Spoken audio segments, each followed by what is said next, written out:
You're now unmuted. All right, I'm gonna call the February 11th Finance and Audit Committee meeting to order. I'm Chair Michael Tierney. With me is Alderman Bach, Alderwoman Mickens, Alderwoman Hirsch, Alderwoman Passy on the committee, and also joining us are Alderwoman Katz and President Shaw. And Alderwoman Marvelli. And Bob in the corner hiding. So we've got a pretty big agenda tonight. Let's go right into it. Comptroller's update. That's you, Jim. Yeah. Thank you. I'll keep it short and sweet. I have a packed agenda. And in terms of updates, as I mentioned last month, we are kind of at a crossroads where we're still finishing at 25 numbers. It's too early for 26 numbers. So my update is still through November. Not much on this narrative report has changed from last month. I will just give you an updated tally on the sales tax that's on the third page of your handout. That's probably the biggest update. We've received some favorable news on several sales tax payments. We have one sales tax payment left. We're currently at 20.47 million collected through the next to last payment of the year.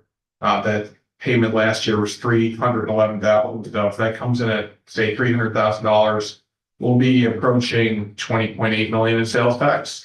Our 23 budget is 20.3 million. So looks like we're going to be in the neighborhood of $500,000 over the budget for sales tax for 25. So it puts us in a good position for 26.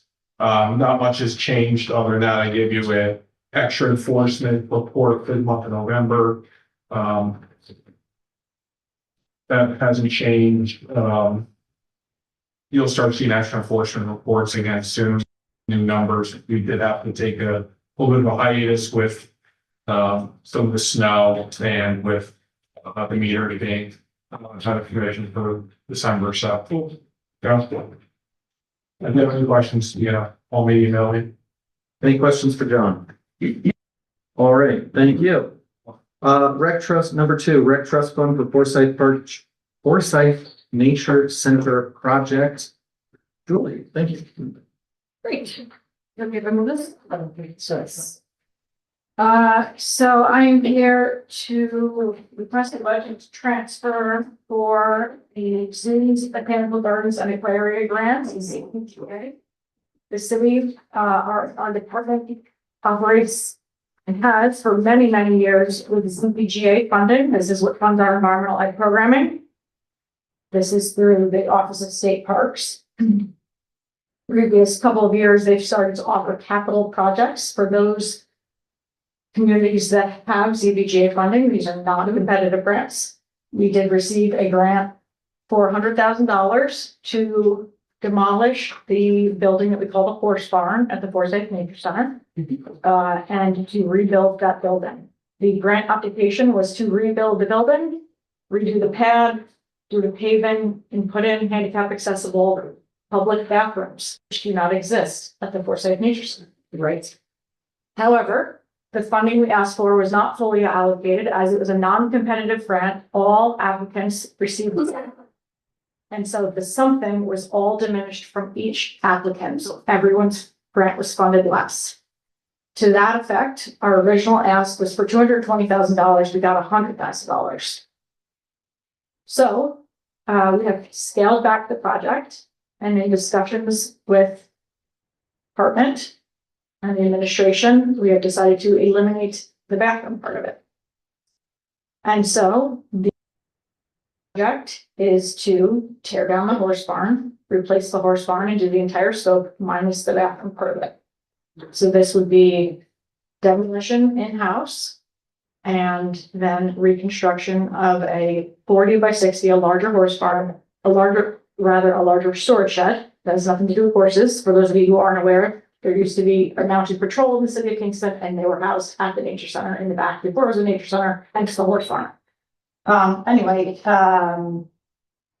So the bottom line is we have removed that part of the project, and it will now be a building for proper storage and maintenance use by the laborers of the parks permit. And so I am asking for the council to accept the $100,000 grant from the state and to use the remaining amount of the project fees, which are currently projected at $222,000. I'm asking for $140,000 out of the rec fee reserve. Please. Any questions for project manager Noble? Michelle? So this 140 is all that is in the rec fee right now? No, there's No. far more in there. Oh. I don't actually have the number in front of me, but it's It's. at least 4 times more than that. Oh. Okay. It's on John's report. I think it's like $700,000 or something. How old is the existing structure? When was the last time they had a patrol? 80s. Okay, so it's at least a 40-year-old building. Look it up. I'm sorry, When was the Last time we had a mounted patrol. Mountain Patrol, Yeah. Chief Keller moved to dismiss that 1998 or 9. Okay, Oh, sorry. thank you. That's perfect. All right, Sarah, you had a question? Oh, I was gonna ask about the bathrooms. Is it set up so that they can be added at a later date? And not, because I know that you're right, because there are no handicap accessible bathrooms there would be a nice amenity to have. It would be a nice amenity, and it's been in discussion for probably two dozen years. I would think so. Which is why we then put in the non-utility connected solar bathrooms. The park has incredibly shallow bedrock, Yes, and so there's really no place to dig, which is why the current bathrooms that are there are the solar bathrooms. They were composting solar bathrooms, they're now just solar, the composting wasn't successful. But anyway, that's the only bathrooms that are there, and they're not year round. Right. Incidentally, there have been staff bathrooms and in the horse barn, but it's not entirely clear to our departments that that is a legitimate connection to water or sewer. I see. So, all of that to be said, ultimately, there needs to be some sort of great bathroom in Forsyth Park. Yep. And ideally, it would be like accessible and well-designed and funded well. Right, And no matter what, this CDBGA funding is not Gonna going do to towards it. that fund. yeah. So this is all to say that putting in a bathroom in Forsyth Park isn't off the table, it's just off the table with With this particular project. Ben? So with the rec fee reserve, kind of, finishing off the other part of the project, could more of that be used to fund the bathroom? More of the rec fee reserve. Yeah, Yes, conceivably. conceivably, yes. Yeah. We don't have a design for one, we haven't done any. I would say, should we select to move forward with the bathroom option? I don't think putting a bathroom, frankly, down where the maintenance barn is It's the the best. best place, because there is, it's a working, it's the back. Right. Yeah. It's Not not, ideal. No, there are actually water bathrooms in Forsyth Park up by the tennis courts, but those are really, really in terrible condition and very inaccessible. But they're water bathrooms and they currently flush, so there are 2 sets of bathrooms in Forsyth Park, none of them are great.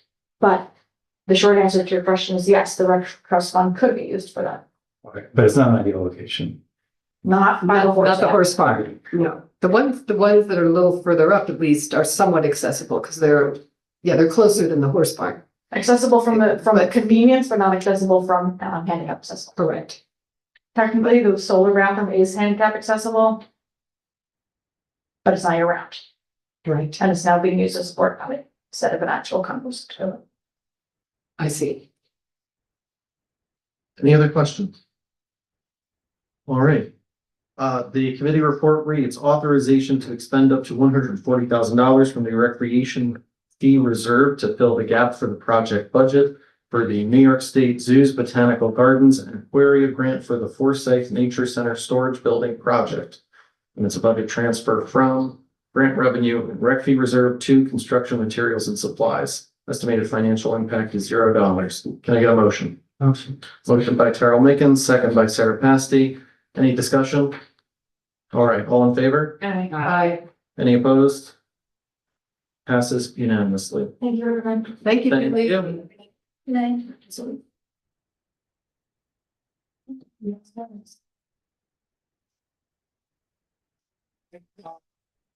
Next up, request for a budget transfer from KFD Chief Red.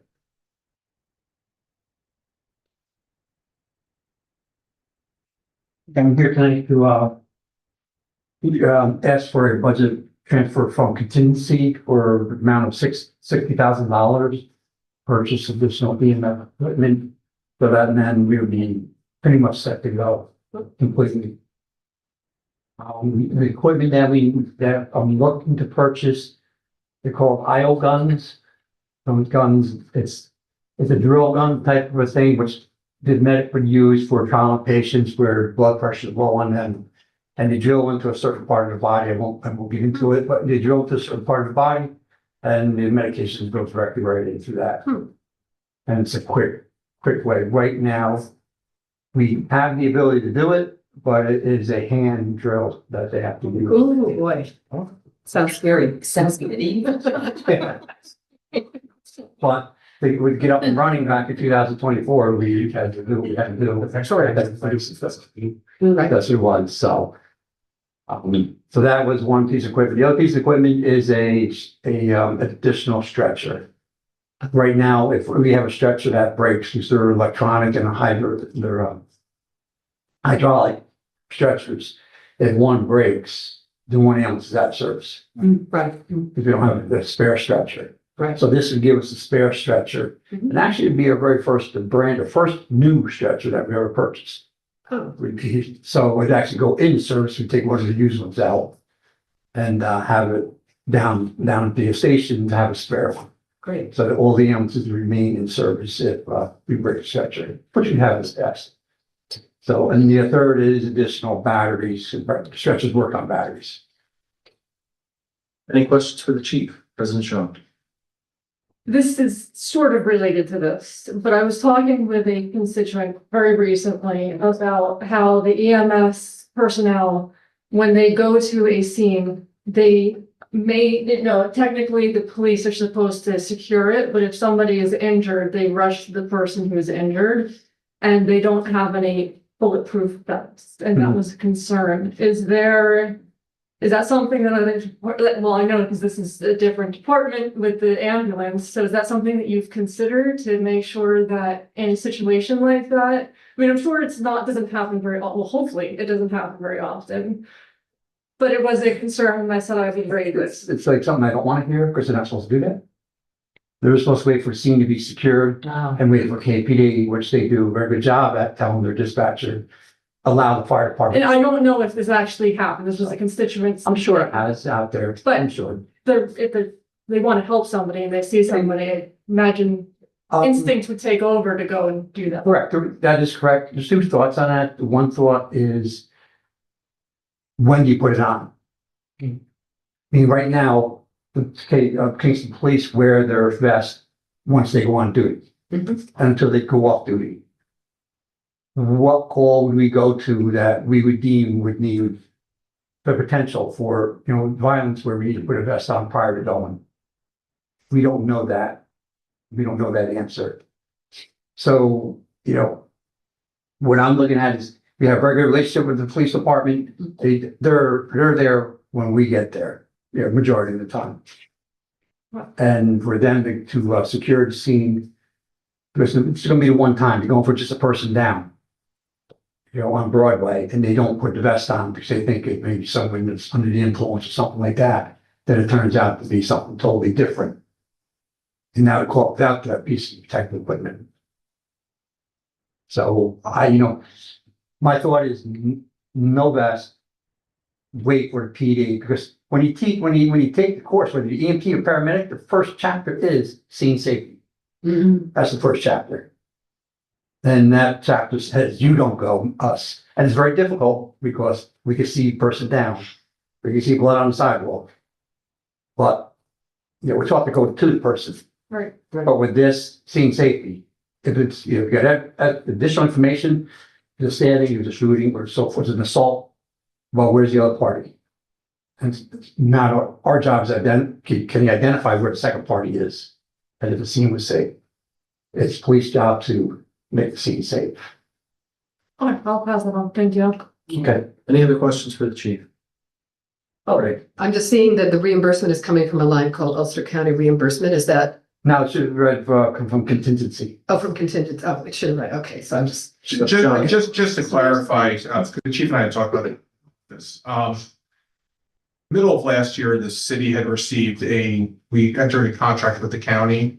We received $291,000 contract with the county. It was pretty flexible as to how the city would spend money on ambulance service, Mhm. but it did include staffing. It also included capital equipment, oh, perfect. things of this nature. So the city, because it was, we had some staffing issues in terms of like getting up to staffing. We had some overtime issues.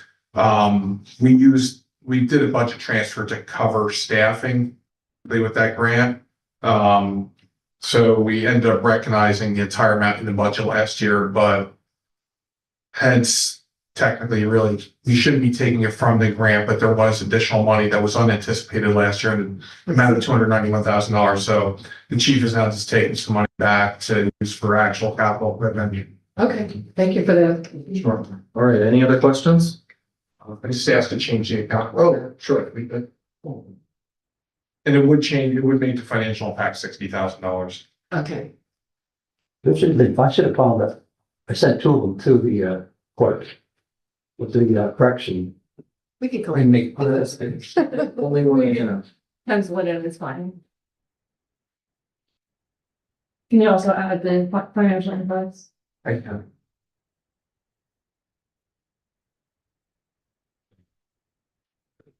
Yeah, I can see why you would want KPD to be there first, because you're not trained to deal with Absolutely. those kinds of Absolutely. situations. Yeah. Yeah. But it is very difficult if you're gonna sit on the block, if you're gonna be, say it's on Garden Street. Yeah, You look right there, come out of the firehouse, and you're almost right in the middle of the scene now. right, right. So it is very difficult, Yeah. but you have to, have discipline. And it's because they're waving arms, that doesn't mean Right, the second party is in someplace, it's in someplace else, right? right? And the second party may not want you to render care to that first party. Correct. And then, And we don't want any other injured parties. correct.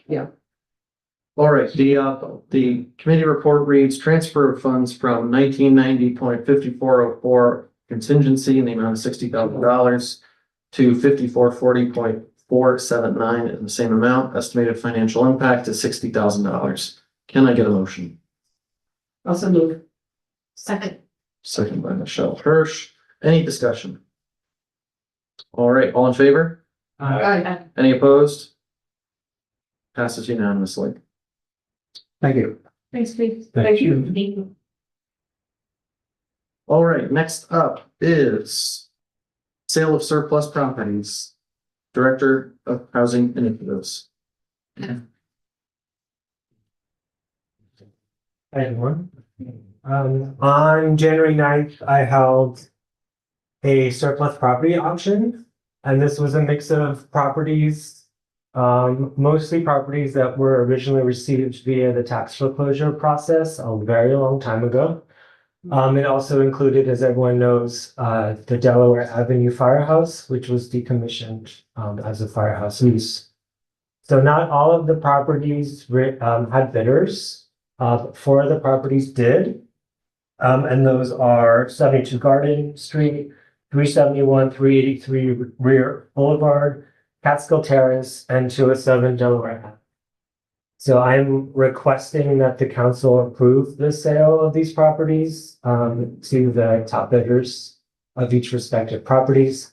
I will say that two of the four potential buyers are here. Joseph, who is the prospective buyer for Garden Street, and also Casey, who's the prospective buyer for the Delaware Avenue Firehouse. So I'll take any questions. Any questions for Barker? Yeah, I was just wondering, because we know that it's designated a historic landmark, if there are any requirements. Potential. Potential. When you have to go to county council.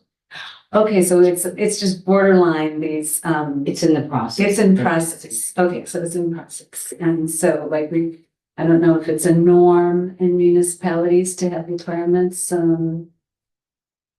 for caretaking for stewardship when somebody purchases a historic land. I mean, there are, I mean, you might know better than I do, but right, there would be requirements if there are any exterior changes, planned as part of that approval. Those plans would have to go through the Historic Landmarks Commission, for approval first, prior to being approved. Sarah, You can go first. You can just. So the owner, the potential owner is aware that the property is up for designation and that doesn't impact your decision one way or the other. I was interesting it was the way that the courts took care of it.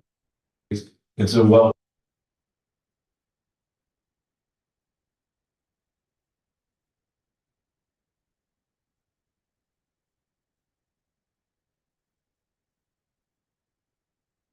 I'm gonna ask that we just direct questions to city staff. Sorry, no offense. I just think it's more appropriate. Ben, you had a question? Yeah, so just wondering, both of these things can work in concert, and the sale can happen as well as the historical It's distinction. completely separate, and in fact, there are some, because it's up for potential nomination, there are some transitional provisions that quote unquote protect the building pending final designation. Even though, I mean, we're still probably some time away from the final sale. Okay. Any other questions for Bartek? All right, we've had a request to separate these into 3 separate committee reports. Four separate committee reports, sorry. And so we will do that. But I do not know the individual pricing of each property. I don't see that. I see the starting bids. Yeah, you just pass that down. Thank you. All right, Sarah. yes, I have spare I reports. see, but you want me to write quickly, then We do have one question. Is this one? Sarah, go ahead. Yes, I was noticing that, this is the Cascade Yes. Terrace, has a bid amount of $100, which seems low. I don't know that property, what is that property? It's essentially it's a good question, and it's kind of like a long line along what I would describe as a rocky slope. It almost looks like an old paper street. Oh. So it's quite irregular. Okay. Is it like? Irregular. Yeah. Any other questions for Bartek? Carol, go ahead. So, I'm not saying it here, but, previously I noticed that, the buyer's name was missing. Yeah. And so in terms of beneficial ownership information, would the buyer disclose if it, in LLC, would disclose owners? I'm not sure about that disclosure. I mean, I know the name of owners. I mean, I know the names of the top bidders. I think it wasn't included in the resolution because it wasn't clear yet whether it would be going in that individual's name or whether they would be putting it into an LLC instead or what have you.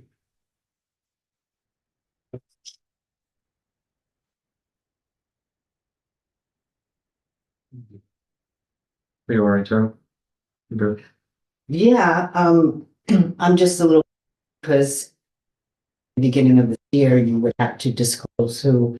So are any of these projects going to be in the names of the LLC? I guess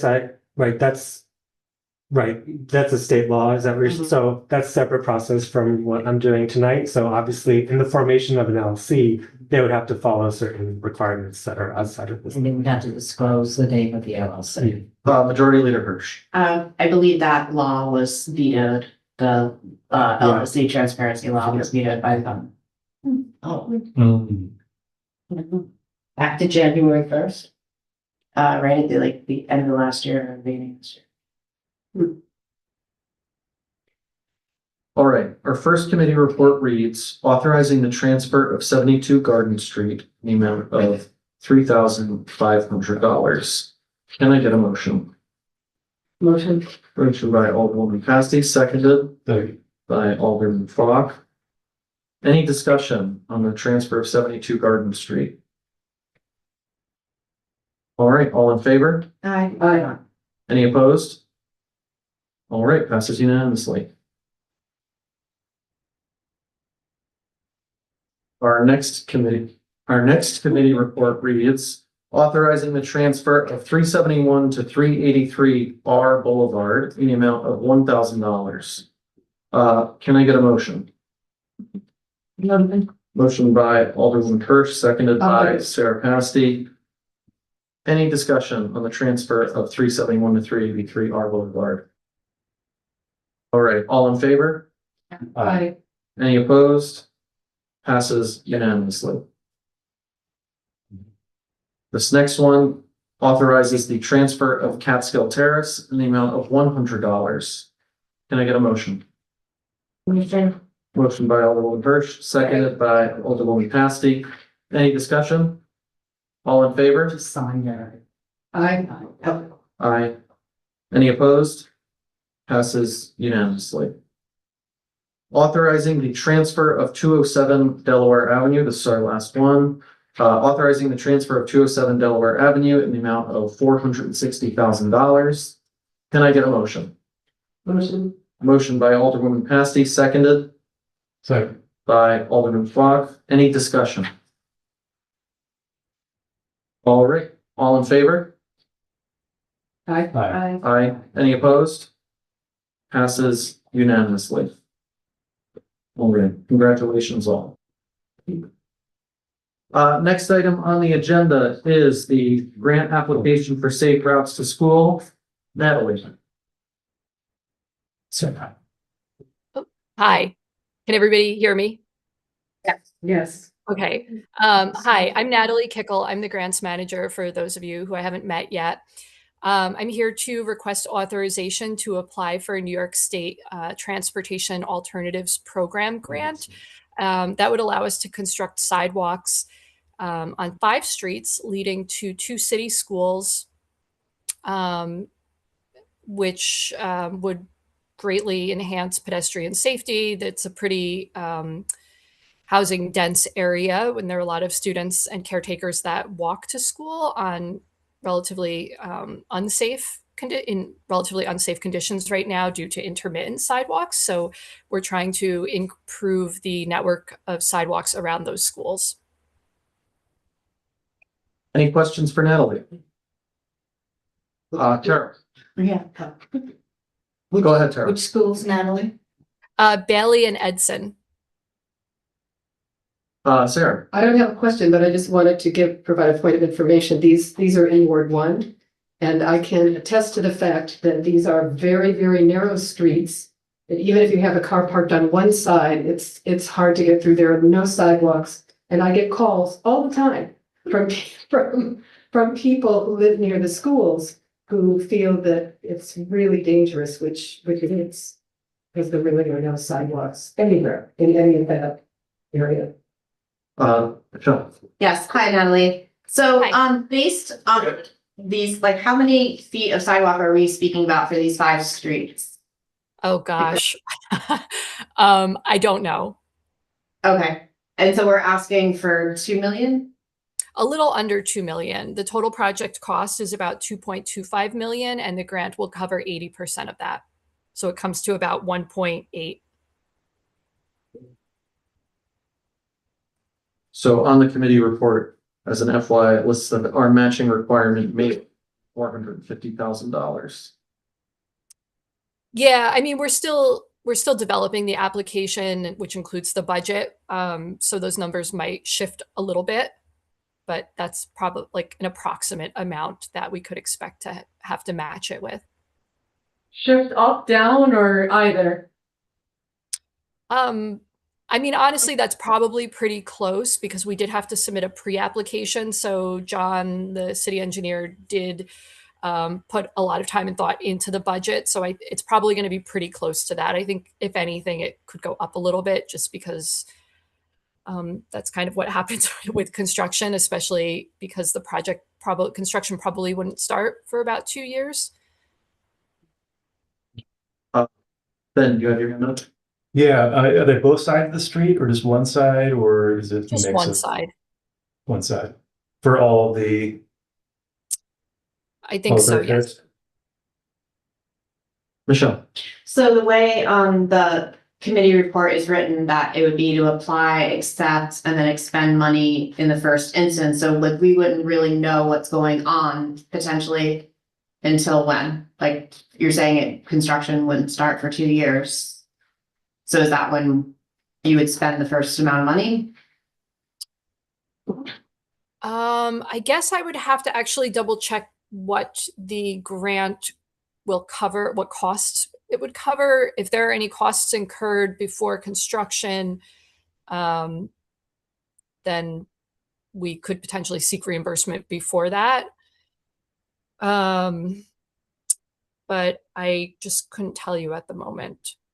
Okay. I mean, we could come back to the council as the project moves along if you'd like. So I think that in that case, we should remove section 3 of the resolution, which you've kindly already provided for us, that authorizes the mayor to expend funds in the first instance. Unless you have any objections. That would be okay. Do I need a motion for that, or since it's just the committee report? All right, so we're gonna strike section 3. I mean, I would make everybody's. All right, everybody okay with that? Yes. Yeah. All right, this grant is, we are authorizing the application of this grant and the execution of documents. The execution of funding, you will need to come back to us. Is everybody okay with that? Yes, that's fine. Good. All right, Carol, you have your hand up. When will the award be announced? I don't know. When is the application deadline? March 12th? Yes, Sarah, go ahead. I just had a question about the pre-application. Was the pre-application, it came back positive, which is then allowing you to go ahead and proceed with the Yeah. application? Well, I think that they probably allow everybody to continue on with the application. This is more just they want to provide feedback to applicants to make their application stronger, actually, so that we can provide the information that maybe we hadn't or consider their feedback. Michelle. Thank you. I just wanted to check, we ran into issues on Franklin Street and Henry Street where we had right-of-way issues because the homes were a little closer to the streets and where people had to take down fences or, move steps. So is this any of those kind of situations anticipated in this project? Yes. Okay, so I hope that we can get some community information out sooner than later regarding that. Okay. It seems to tie up things with Franklin and Henry. Okay. So John's very well aware, but. All right, Andrea. Has there been any movement on that, or is that like, talking to the property owners that? Oh, not yet. It'd be too soon. Never too soon. No, but you could pick one side or the other side of this. I don't know, leads to a question. We haven't, yeah, I mean, You this don't is have to still designate the very- side of the street yet, do you? No, we don't. This is still in very early stages of development. It's still conceptual. I would just like what Michelle brought up to be brought up as early as possible for the property owners, because that was an issue from. Huge. Huge Okay. issue from last time. And I think this is not directed at you, Natalie, but I do think we should be approving the creation of the capital project itself. When it comes time to determine those streets. Sarah's been pretty informative on the rest of us about some of the streets with sidewalk issues, but it would be better to formally approve the entire picture. Michelle. Right. Yeah, can you say what they are at this point? Do we know, or I'm sorry. do we have the street names, which streets they are? Oh, yes. Lucas, Merritt, Voorhees, Marilena, and Quarry. Okay, thank you. Very excited that Lucas is on that list. Yes, and Does- I will So- be actually, just to let everybody know, I will be, once this grant is submitted, and if we get it, I will definitely be reaching out to all of the constituents. I mean, at this point, it's a little premature because we don't have the money yet, so it may not happen, but I will certainly be reaching out to all of these people who I know. I mean, let's say who have called me, and and organize a meeting so that we can look at what might be a good opportunity to move forward. All right, does anybody else have any questions for Natalie? All right, thank you. Oh, Yeah, Natalie, I'm more concerned about the match portion. You mentioned like that it might come in at 20% at around $450,000. If the city if the city is unable to make that match because of budgetary concerns, would you then be able to request an extension on the grant? They do generally allow extensions. Okay, good. That's quite a bit of money. all right. With no other questions, I'll read the committee report. This is a request for a resolution authorizing the mayor to apply for and execute any and all related documents related to a New York State Department of Transportation Transportation Alternatives Program grant and to expend funds in the first instance, which we are removing. The application is requesting funds to construct sidewalks and other pedestrian safety infrastructure on 5 streets leading to Bailey Middle School and Edson Elementary School. The grant request will be up to $2 million. There is a matching requirement of 20% that may be up to $450,000. Estimated financial impact at this time is TBD. Can I get a motion? Motion by Alderwoman Pasty, seconded by Alderwoman Mickens. Any discussion? I think it's a definitely hard Go ahead. Yeah, needed, sorry. project, definitely, many years of needing sidewalks, but I just want to make sure that we like know as much as possible as soon as possible. Because this is something that can balloon up in costs. Yes. Yeah. Andrew, go ahead. And kind of the same thing with the costs. And what Terrell was mentioning earlier, this is a good project. I'm excited for it because I've heard the complaints too. But it is a lot of money. It's a big match, and we're gonna just keep getting these projects. And we know that our budget is strained. So once if we are awarded this grant, I think we really need to have conversations about, kind of a more comprehensive approach of what projects we want in the city, because every project that comes to us is pretty much a good project. So, and this is just a lot of money. So I think we need to be thoughtful. Right, and I would support that, and maybe there's a way that we can develop priorities about the kinds of projects that, that we want, that are considered essential, so that we're willing to spend that debt, as opposed to some that maybe could wait a little bit longer or something. I will just keep reminding everybody. To Yes, and I think when the mayor has to come before us to expend the funds, I think we can have a serious conversation about what the project more formally looks like. But I do think this is a fantastic project. My constituents have to walk to these schools. And Right. I know Sarah's do as well. And Sarah's really been a champion of sidewalks in this part of town. So thank you for that. All in favor? Bye. Any opposed? Passes unanimously. Thank you, Natalie. Thank you. Thank you. Have Thank a you nice very night. much. Okay, Good you're night. welcome. Bye-bye. All right, up next. Request for budget transfer from Arts and Cultural Affairs, Director Potter.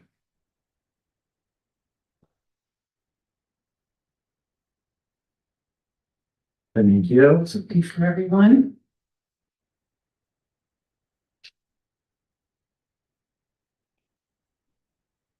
Thanks for seeing me today, and thanks for your dedication to the city. Thanks. We received a NISCA grant, for 10,000. We applied for 25,000. And we're surprised that we got 10,000 because of the cuts to longstanding recipients of NISCA. So we're pretty proud of ourselves that NISCA felt that this project was worthy of some investment. Of course, we had to modify our original thinking about the USA 250 project, which is in keeping of the Arts and Culture Master Plan Priority B, connectivity and collaboration, ensuring that the arts and local history are represented in an impactful way. Since I started looking at that priority, a lot of what I've been looking at as far as programming is concerned is to bring about the stories of the lost voices here in Kingston and to tell the truth through the arts about some of these sometimes painful stories, enslaved, indigenous, women, so many more. And a couple of years ago, we were coined as the most progressive, recognized as the most historically progressive city in New York State by the Hudson River Valley Institute, because our programming is unlike anybody else's. So these are not just events, and as you can see in your handout, you have the breakdown on how the $10,000 will be spent throughout the year. And you also have, and this is confidential because we're just getting the section of the website up that reflects all of the events that are coming up. I wanted to note, and I did put it here, that for the year 2025, with a total of 11,575 attending the Arts and Cultural Affairs Department's events using the Americas for the Arts Economic Impacts Calculator, our department reinvested 16,773 back into the local government economy. So this is weekend reading for you, but my request is to transfer the $10,000 that we have received into 70102705, the grant line item, and then from that to transfer the 10,000 into the contracted services line items. Any questions for Director Potter? Okay. I will read our. This is a 2026 budget modification request to add $10,000 to the Arts and Cultural Affairs Department budget line. Item 70102. 705. This is a New York State, I'm sorry, what does that abbreviation stand for? New York State Council of the Arts. New York State Council of the Arts grant awarded for programming upon arrival, and then so that's coming from grants into contractual services. The estimated financial impact is, I guess, $0. Can I get a motion? Motion by Alderwoman Mickens, seconded by Alderman Falk. Any discussion? Go ahead, I Michelle. just want to thank you, Kit. I know there's going to be a lot of work coming up, and it'll, to me, it all makes this anniversary of our country more palatable. Thank you. That was my intention. Also, I just wanted to make note that there is no match required on this. Okay, thank you. So I know that's a concern, and I promise that if we're looking at other grants, we're looking very vigorously into diversifying our funding streams, that I will contact the liaison to the Arts and Cultural Affairs and the Kingston Arts Commission and let her know so that you're well aware before we do apply. Because it's uncomfortable to, get the grant first and then say, oh my goodness, do you have a match? I'd rather say we do. We are doing everything we can also to engage with partners. As you see in this outline, we have a lot of fiscal sponsors that are sponsoring this component or that component. There's a lot of partners that are coming forward, leveraging in their resources, leveraging in their services. And therein lies my goal to establish a Kingston Arts Alliance by the end of this year. That's it. Thank you, Kit. This is really powerful work that you do, and thank you for this level of detail that you provided us. Andrea's writing a dated committee report, but nothing is substantively changing, so I am gonna call for a vote on that. All in favor? Aye. Any opposed? Passes unanimously. Thank you. Kim. Okay, thank you. Up next is request for a budget rec trust fund for the Albert Brown Community Center. Director Timbrook could not be here tonight. John, are you gonna speak to it? I think she had sent an email to me. Yes, she did. Right, explaining I'm just trying to page to that.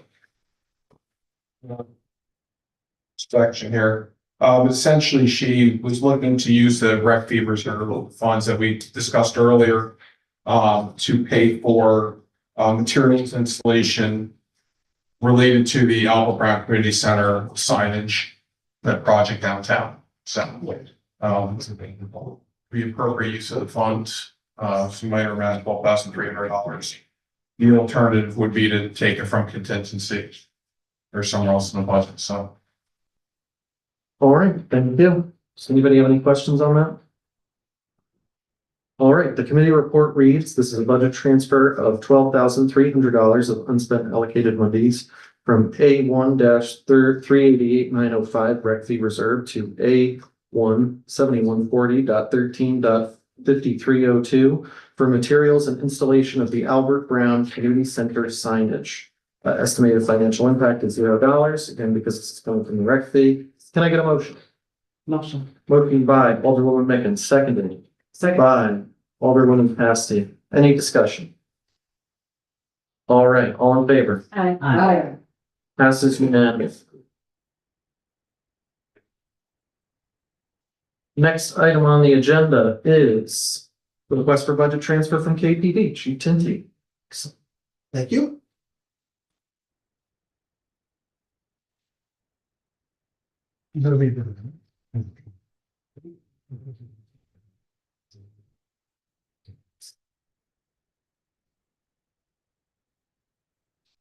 All right, so this is very similar to the one I submitted last year. It's essentially two areas, the 203 motor vehicle and the 211, which is really the tech grant.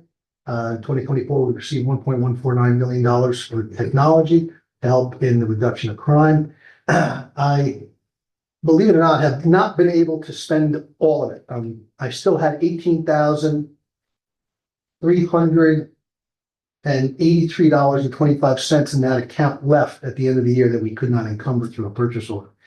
We do have our sights on increasing or updating the ability for us to use live scan, which is the fingerprinting system at our headquarters. I just couldn't get the technology specified before the end of the year to cut that. So I'm asking for a transfer at zero impact.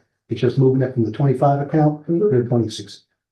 In addition, very similarly, $18,955.17, zero impact to the budget to move from 25 to 26 for the remainder of the vehicles. In 24, the council approved $450,000 for an all EV fleet for the detective division. I was able to purchase the vehicles, but we still have equipment that needs to be installed in them.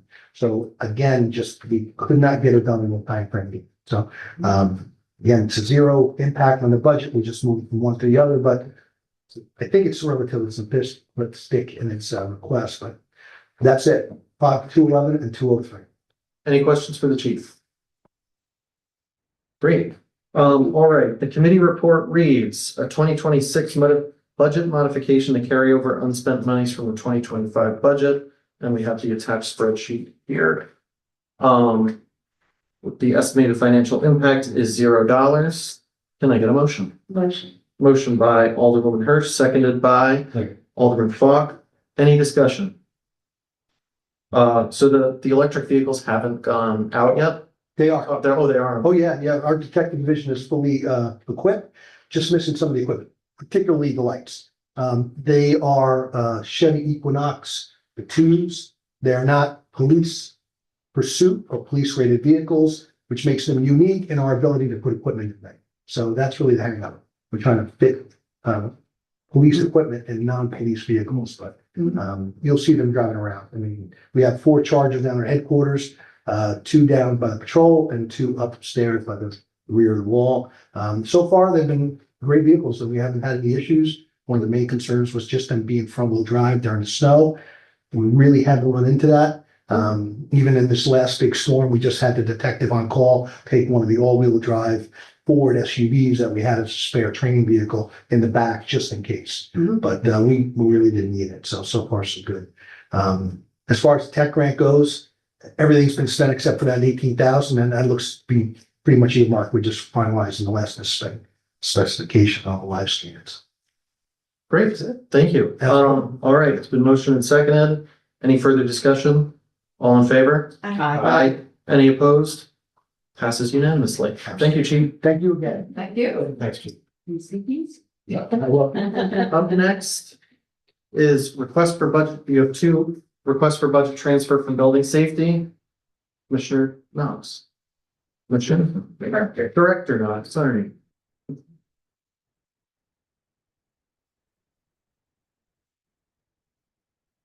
One.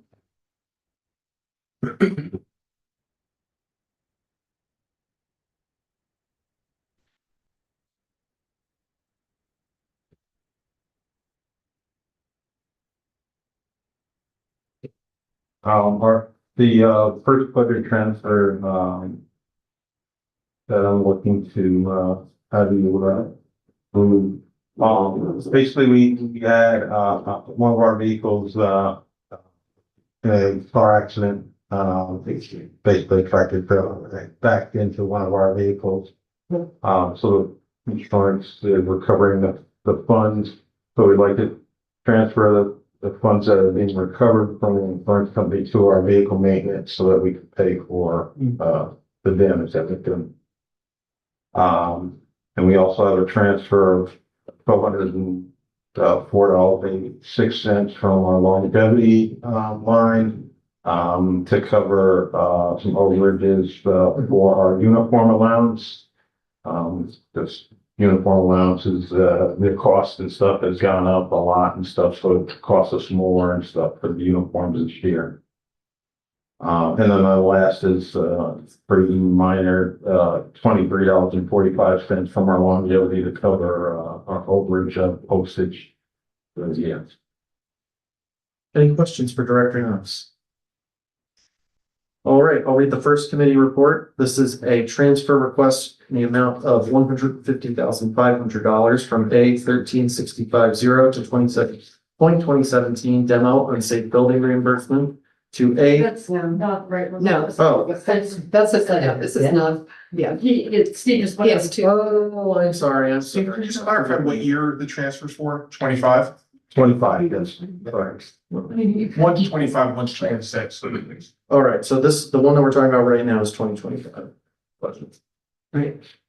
Okay, that committee reports, forgive me, reads, transfer request of $5,248.96 from insurance recovery to vehicle maintenance, transfer of $1,286 from longevity to uniform allowance, and transfer of $23.45 from longevity to postage and freight, and this is in the 2025 budget. Can I get a motion? Motion. Motion by Alderman Hirsch, seconded by I'll second it. Sarah Pasty. Any discussion? All in favor? Aye. Any opposed? Passes unanimously. All right, your next budget. Next. All right. Yes. Now the big one. This is 2026, I'm sorry. It's a request to basically unused funds from our demo of unsafe buildings, account, to kind of move it to this year's budget. We were unable to get, the buildings, demoed in time. I came to you guys for a budget, transfer last year, kind of late last year. By the time we conducted our unsafe buildings hearings, which is required before we can actually demo the buildings. And we were getting into the winter months and we weren't able to get the bids and stuff completed and out in time. So we're looking to move that money to 26 so that we can still take those buildings down. Any questions? Yeah, Michelle. Does this include First Avenue where the Yes. fire? Okay, because they get some people from that neighborhood came to Ward 7 and 9 board meetings. Ask. Yeah. That was moving forward and when that would happen. So yeah, it's the First Avenue building and then the garage that's partially collapsed. Actually, it's mostly collapsed now on Gillian Street. Any other questions? All right, this committee report reads transfer request of $150,500 from the 2026 budget line, demo unsafe building reimbursement to contracted services. Estimated financial impact is $0. Can I get a motion? Motion. Motion by Alderwoman Hirsch, seconded by Alderwoman Mickens. Any discussion? All in favor? Aye. Any opposed? Passes unanimously. Thank you, Director. Thank you all. Okay. All right, up next on our agenda is 2025 general budget transfer, Comptroller Tui. Thank you. All right, so there's two transfers in a row here. What these are citywide employee benefit account transfers. They're for hospital medical insurance, retirement system costs, optical, dental, and some other incidental costs. These costs are generally not within while they're in the departmental budgets, the departments really don't have any ability to control those costs. The insurance rates are what the insurance rates are. The retirement system costs are what they are. So I typically have done all the transfers for these benefit accounts at the end of the year. So for the general fund, balancing out the accounts for 2025, cumulatively, we were under budget by $391,670. So I am replenishing that amount back into contingency for 2025 for the general fund. For the sewer fund, I'll refresh my memory here when we did this, been a while. That one there, I believe, was just a straight reconciliation. 23,831 is the total amount of the transfer. No financial impact, just moving budget accounts from one series of accounts to another series of accounts. Any questions for the Comptroller? All right. Oh, go ahead. Sorry. Yeah. Can you explain the sewer fund? Explain the sewer fund? I or- mean, it's like, it's sewer fund employee benefit transfers. Okay, so these are, so for any employees who are assigned to the sewer fund, including an allocation of any employees who are assigned to the sewer to perform work for the sewer fund. So say, you have a sewer crew who works for Public Works.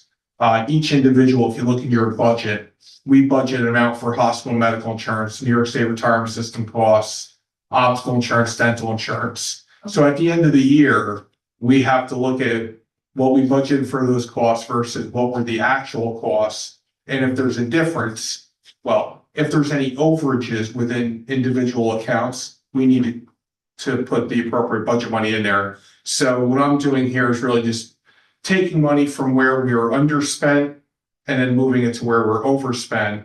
There are years where we're cumulatively overspent. This isn't one of those years. This year, I'm able to cover all the overages with money within the budget. So the sewer fund, I was able to cover any overages with other sewer fund money and all within employee benefit accounts, right? So we're not taking money from anywhere else in the budget. In the general fund, the overages or the underage, right? We're underspent. I was able to take that money and just put it back in the contingency account because what's going to happen in the month of March, there'll be 2 finance meetings. At those meetings, you'll have departments who submit budget transfers to balance out their accounts for 25. We've seen during 2025 and then in January, February, we're seeing some of those budget transfers being requested already. We're finishing up posting of 25 expenses within the next week or two. And then we're going to send updated 25 reports to the departments. They're going to see, okay, well, some of them are going to say, okay, we're mainly balanced, but there's a handful of accounts we need to clean up. Then they're going to submit transfers for that. So the major departments, police, fire, DPW, Parks and Rec, they'll all be submitting transfers to clean up their accounts. In the past years, I've tried to do that for a lot of the smaller departments. It's just, it saves time here because you could have some of the smaller departments, like say like the civil service, and I'm not picking on them, I'm just take a smaller department that may not even have any overages. They may have like one account that's over by $50. And rather than them coming up here and doing a transfer from office supplies to, something else for $50, I can combine that into one transfer. So you'll see that next month from me. This is kind of a similar concept in that I'm just doing this in advance for all the benefit accounts because these costs were finalized in January. I knew what the final expenses were. These bills, typically the insurance benefits are paid in advance. So I'm able to close these accounts out quicker than other accounts where there's still bills coming in from vendors, et cetera, for services that were performed in 25. Typically for the December health insurance invoice is paid by the middle of December. So it's, we pretty much know where we're going to be by, mid to late January on the benefit account. So this takes care of all those accounts. So when all the departments submit their budget transfers, they won't have to worry about these accounts. I've already taken care of them. Any further questions for the comptroller? All right, the first committee report reads, on behalf of all city departments, request approval of the attached budgetary transfer totaling $928,429 to reconcile 2025 general fund employee benefit accounts. This transfer has a positive financial impact of $391,670, which is being used to replenish the 2025 contingency budgetary account. Can I get a motion? Motion by Alderwoman Mickens, seconded by Alderman Falk. Any discussion? All in favor? Aye. Any opposed? Passes unanimously. The next committee report reads, on behalf of all city departments, request approval of the attached budgetary transfer totaling $23,831 to reconcile 2025 sewer fund employee benefit accounts. This transfer has no financial impact. Can I get a motion? Motion. Motion by Alderman Pasty, seconded by Alderwoman Mickens. Any discussion? All in favor? Aye. Any opposed? Passes unanimously. Mike, can I just say one thing? I just noticed the extra enforcement report that I gave you earlier, that was for the month of January. It's just mislabeled. So that's for what we're able to write while we can. Currently, we're not doing extra enforcement hours until next week. So yeah, we have been impacted for several weeks now. Thank you for that clarification. Up next, amendments to disposition policy. Alderwoman Hirsch. Thank you, Michael. January 26th. It was a header on the board. So last fall, we made an amendment to our disposition policy. And everyone should have a copy of this, yes? You can have. That says, Yep. and how we, dispose of our vacant and abandoned properties, our tax foreclosure properties, our Article 11A and that one. Properties, other vacant and abandoned. So we also heard from the land bank that they were interested in acquiring more properties and they wanted us to look at the amount that they would acquire properties for. Right now, the threshold is $120,000. So last fall, we amended the policy to make, so let me just back up, sorry.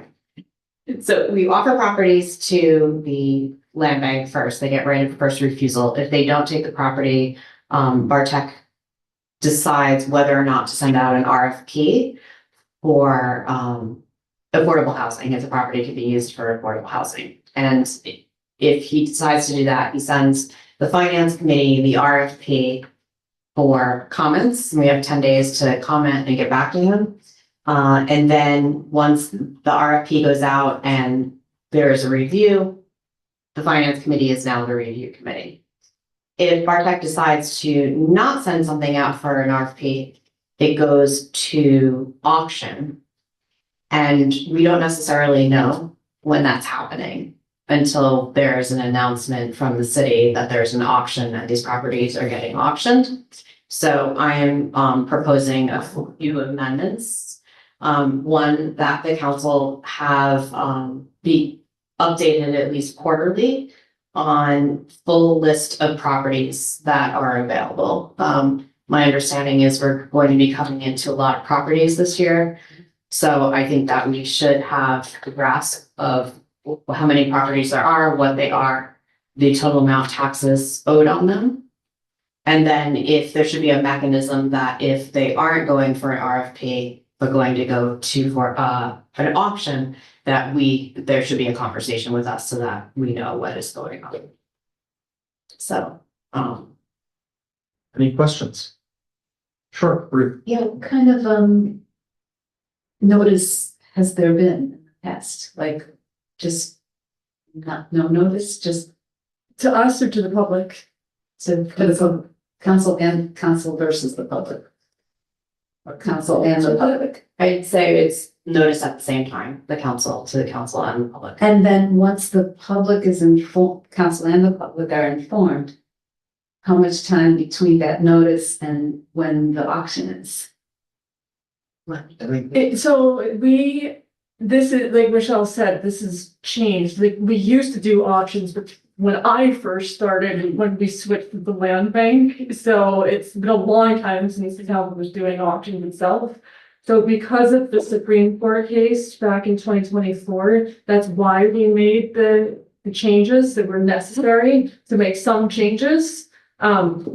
So I think, if I'm not wrong, that this last auction on January 9th was the first auction since we changed the disposition policy to align with Tyler v. Penniman. Is that correct? Yes. Or am I missing? There was one other auction of the property in Ward 1. But my question is, so the auction was January 9th, but when did people know about it? Right, I'm not sure. I'm just saying that we could go back and look to see on that. 3 weeks. Yeah, it's towards the end of the summer. 3 weeks. Yeah. 3 weeks between notification and actual auction? It seems like Very announcements on long. it, Yeah, I was gonna, to decide if you're gonna bid on a building, that's kind of like, or Tell me about it. getting your finances together and all of that. It's not- Yeah, well, do that. my first concern is just that by law, it's this council's local legislative body's responsibility to dispose of property. Like, we have to approve everything that gets sold. Mhm. So when something goes to auction and we don't know about it, we haven't. Have you approved it? Right, so we're approving it after Well, it's done. that's what we Late just did. tonight. Yeah. so that, Right. so we are approving it. But- It's just, we don't have the heads up. Yeah, you want to be able to approve it before it goes to auction, You want to approve, well, I guess, when you're approving. I think just it, being aware, I mean, you yeah, can't because approve the sale until you have the auction. Right. So I don't think this process you So don't this want, is- you're not suggesting change, but it's just, heads up, it's not changing when we approve, because we can't approve it until somebody has made a bid. Right. But we would change the notice, which may, right, the Well, notification. No, it would be having Bartek come and keeping us updated on Yeah. maybe why a property is not going out for affordable housing versus auction. So I guess I'm asking a separate question is, can there be more of a lead time to the public? So if there's gonna be an auction, on January 30th, the public is alerted to that by January 1st, or as something, or 2 months ahead of time, because, if people are interested in an auction, it might take them a while to get their finances together or just to know about it and figure out if they want to do it. It's a big decision. I completely agree, but I think that if it's going to be the administration that holds these auctions and they're in charge of that, I think, and honestly, if you're listening, if that's something that we just have a conversation with the mayor, so he could make sure that the department is doing that, and because there's nothing, we can't tell the housing director how to operate his business, his department. So that would really be the mayor's purview. So I don't know if that's something that, Steve, you want to jump in to say that you'd be willing Yeah. to give more notice?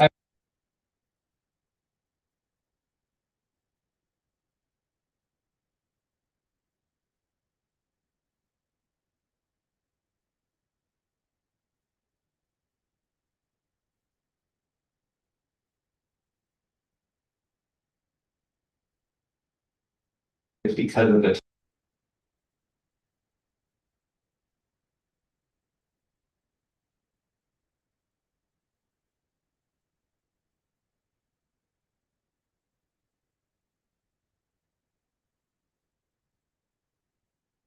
board that, we have stuck with this new plan, and so it's easier to get value of a property.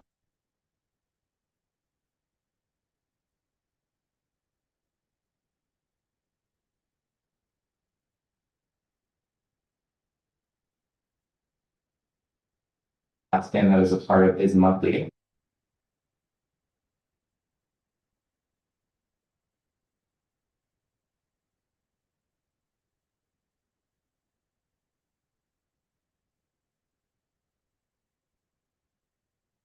The way that you could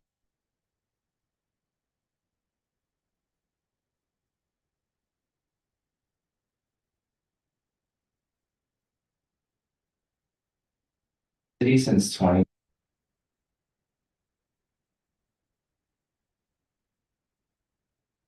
And, but the committee, we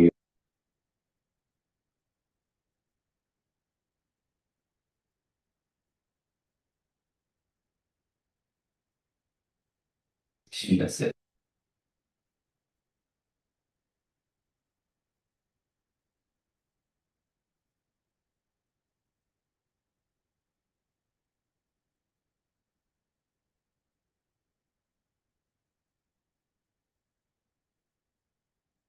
Report out, it could be totally.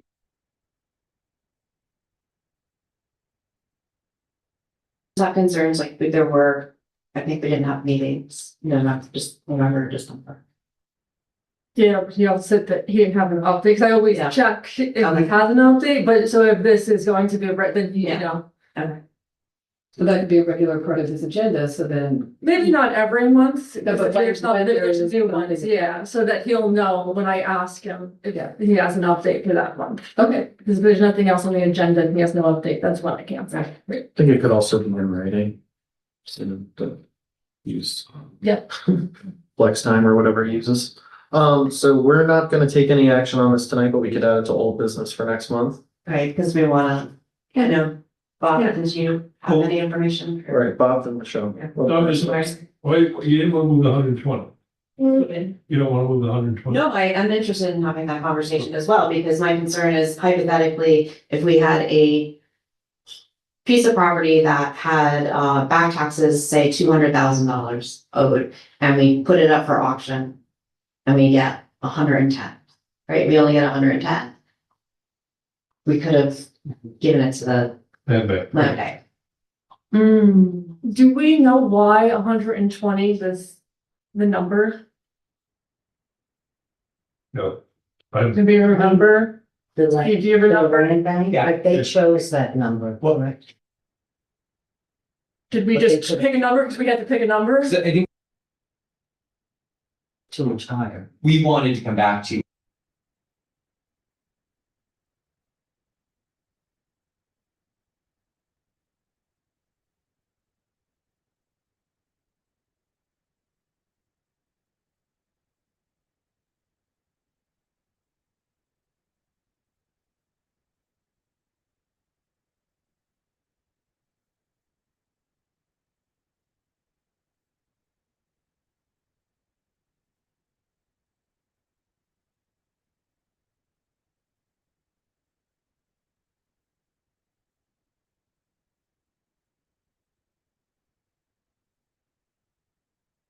just means that there would need to be a conversation with the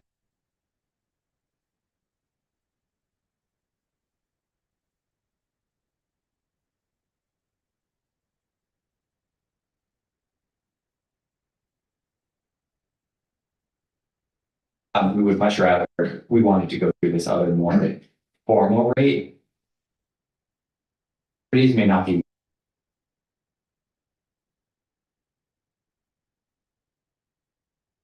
$10,000. But then we've had a. Right, we just don't want people to stop paying their taxes, right? So We're so open-ended. John, do you have something related?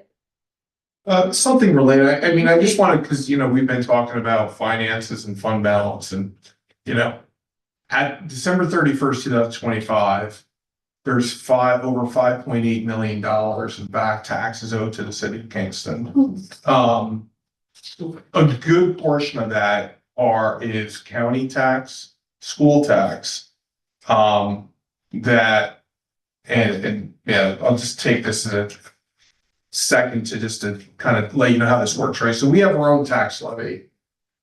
School tax, the school has their levy, we bill our tax and the county tax part of our levy. Any school tax that doesn't get collected when the school issues their bill, we actually have to pay to make the school whole for their taxes. We do the same exact thing for the county. So the $5.8 million of the total back taxes, more than half of that, and as an estimate, is going to be taxes that the city has paid out to other taxing jurisdictions. So, you know, just keep that in mind when we're talking about how much back tax is owed on a property. That isn't just tax that we didn't collect from our taxpayers. That's in a lot of cases money that we shelled out to another taxing jurisdiction.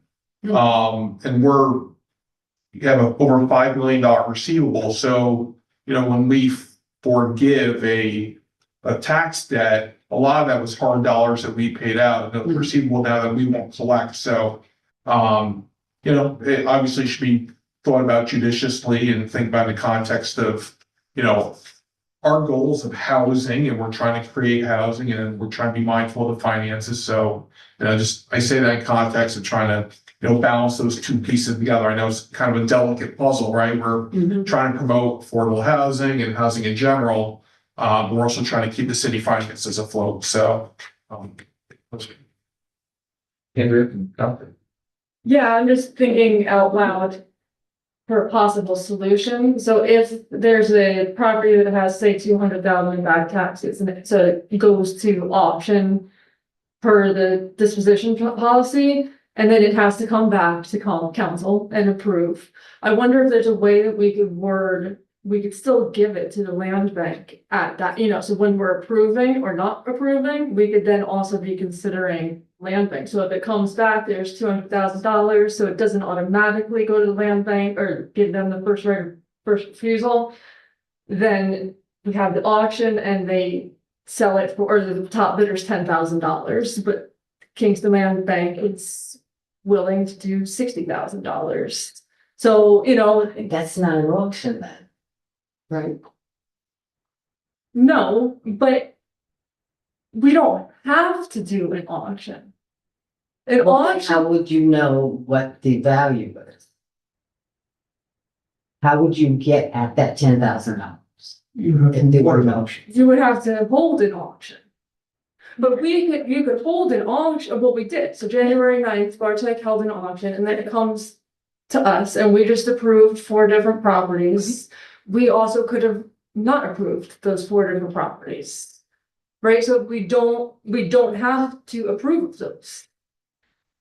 It is part of the law that we don't have to approve. Otherwise, what's the point of what we just did if we have to do that? I think we get away with that once before bidders get wise and don't bid. Right.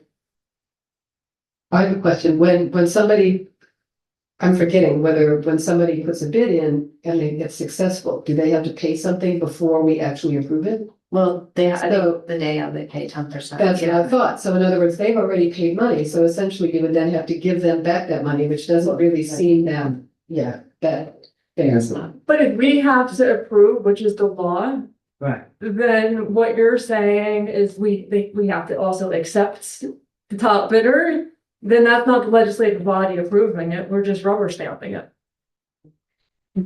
I'm saying that the reason that you are not approving it is sort of counter the auction process.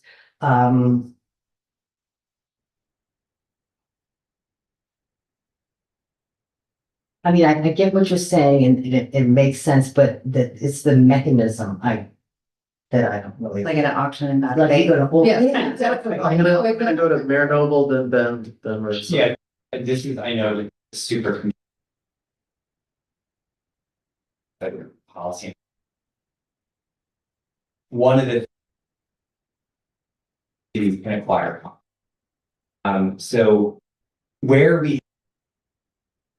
In our policy, currently under parcel that. So what that is. Vacant and that is.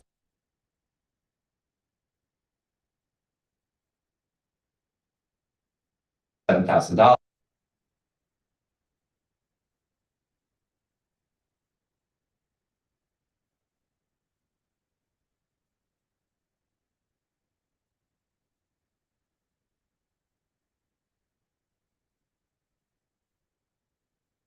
Please.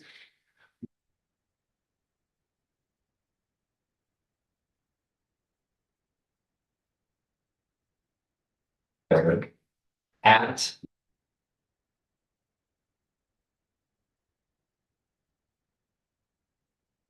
At. The land bank does. We give them.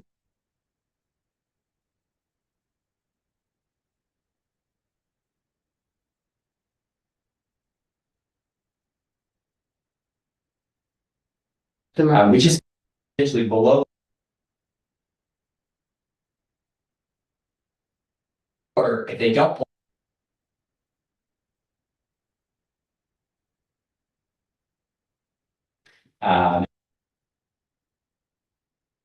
Means they could say. Because the.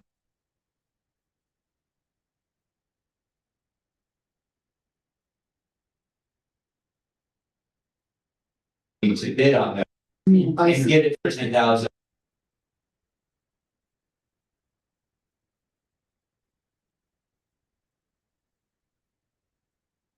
Before anyone. And then. The city council. Receive.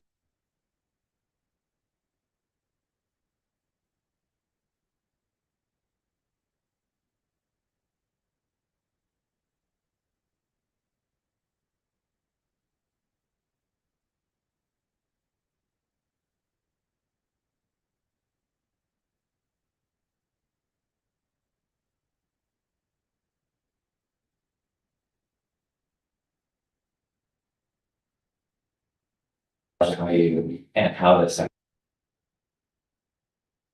Yes. Not sure if my question still relates, but I was thinking, could there be a reserve set that if it didn't go, if it doesn't meet that reserve price, then the land bank will be back at play. Because that often is how auctions work, right? There is a reserve set. And if it doesn't meet the reserve, it doesn't get sold. A reserve on which one's at Article 11 or 19A's? That's what I'm trying to. Perhaps 19A. work on. All right, Marissa. I know in other municipalities, they have a disposition policy that allows Landmarks Commission to review properties before they go to auction to evaluate their eligibility for disposition. And so I don't know how many properties that the city has in its list that might rise to that level, but we saw with the firehouse, the HRPC scrambled to designate it people.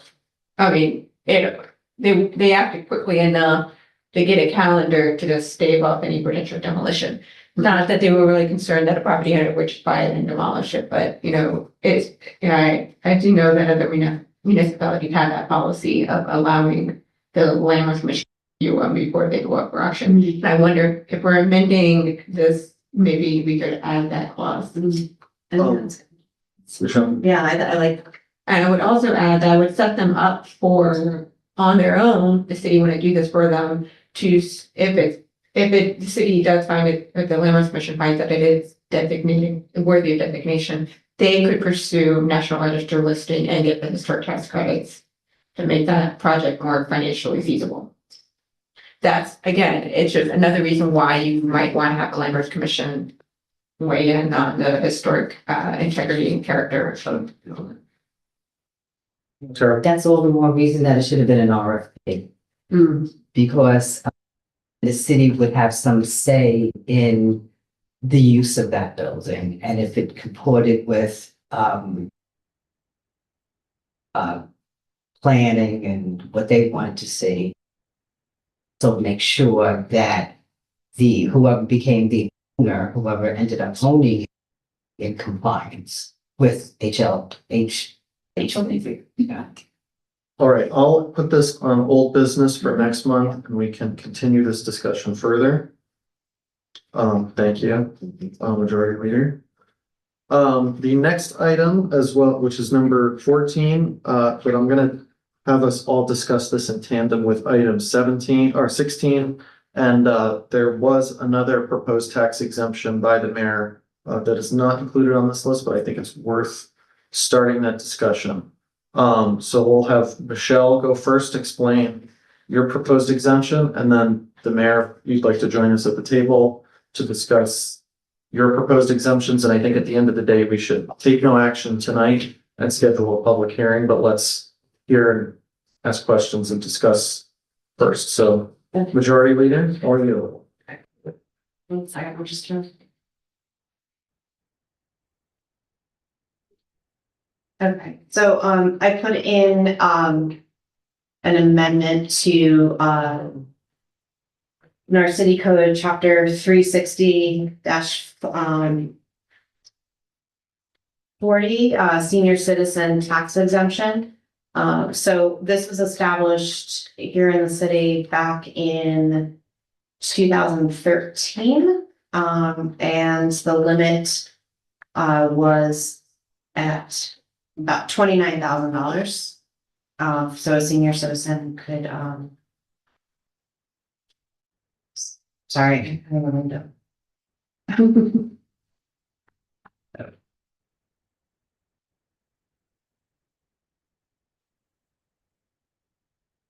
So it'd be that was the maximum income limit for a senior citizen to get a tax exemption. So, depending where their income fell, they would get a portion of their taxes, up to 50% of their taxes. So, a few years ago, the state allowed that exemption to go from $29,000 to $50,000.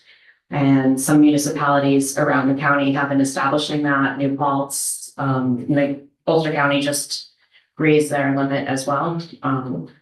So I'm looking to bring our limit up to match the counties at 50,000 and also add in an exemption for persons with disabilities and limited income.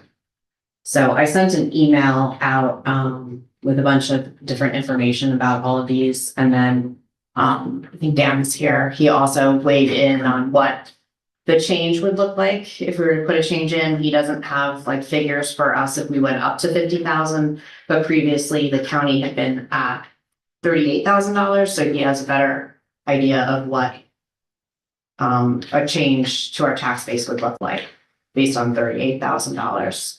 So I actually have a question. This wouldn't be able to go, I'm not expecting this to go into, if this were to be passed anyway, to be forwarded this year.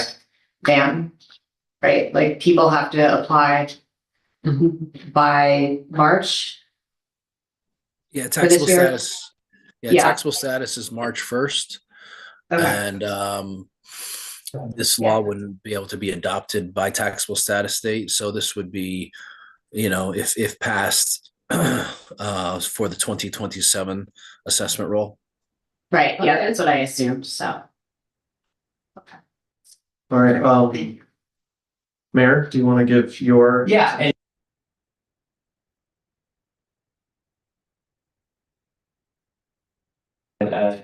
disabled veteran exemption, which would go up to 100%.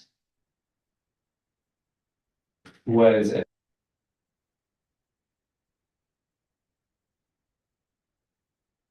benchmarks to be able to have disabled.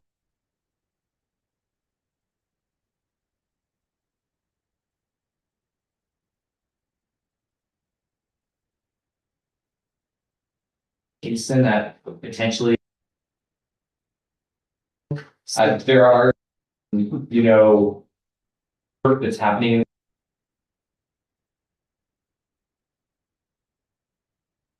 Even that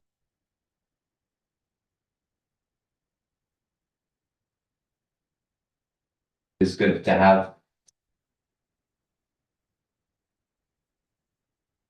with a lot of these.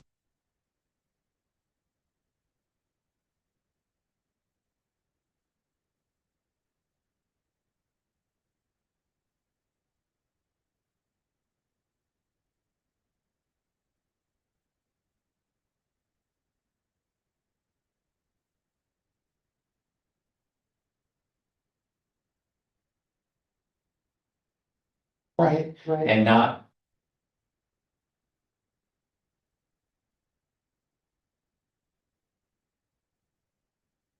but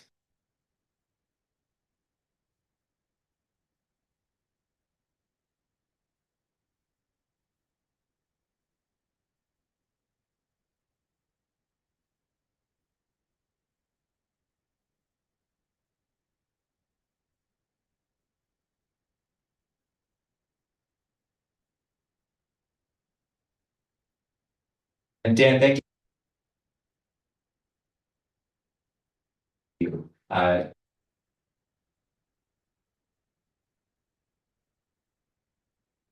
There's no, you know, as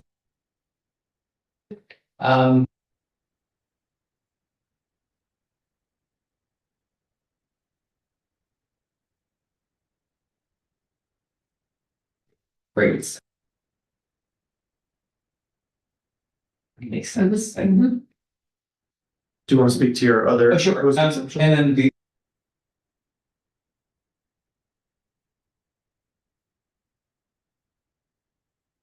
and we work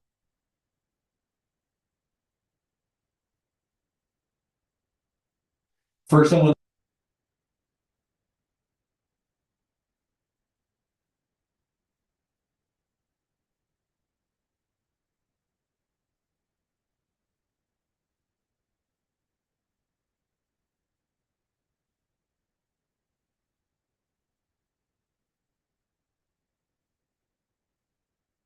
We're able to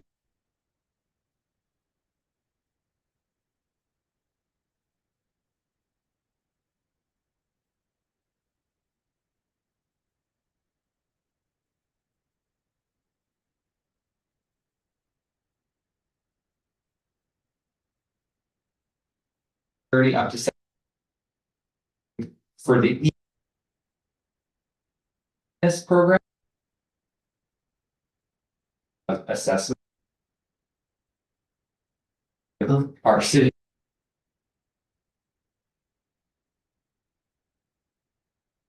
is at 50%. The school district is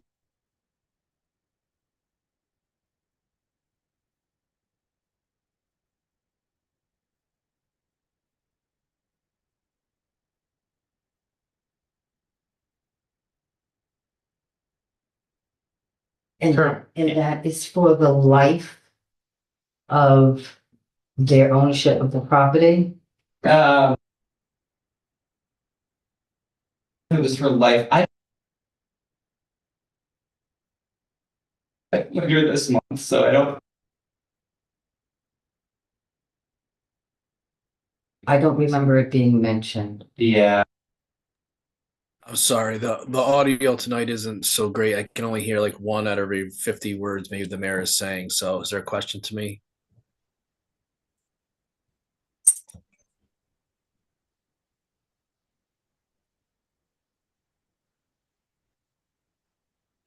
Exemption for, Yeah, I'm not getting anything. Sorry. I'm sorry. No, I'm very young. Your chair. Um, I'm sorry, Elisa, could you hear all the other department heads when they were here? Cause she just texted me, she can't hear what you're saying from there. Maybe because you're on the side. maybe you're- So if you could sit in the chair, you're just close. Yeah, to the thank mic. you. That's All much right. better, thank you. You were able to hear the department heads when they sat in the chair, Elisa? Not well, it was going in and out, but, it was almost sitting? impossible to hear the mayor. All right. Dan, do you by chance know for the housing subsidy for land bank and like habitat style homes, how long that exemption is for? Yeah, I be honest, I'm not prepared, but Yeah. to speak on it, I didn't know it was on tonight, but I do believe there is a term on it. The last I looked. Do you remember what RPTL it is? I can look it up really quick. I'll look it up on the chat. Thank you though. Sorry about that. So this is a question for all three proposals, but this only applies to primary residents, right? Our initial law for seniors did not apply to primary, but I added that language into my amendment. Okay. Terrell, do you have a question? 467 requires primary residency.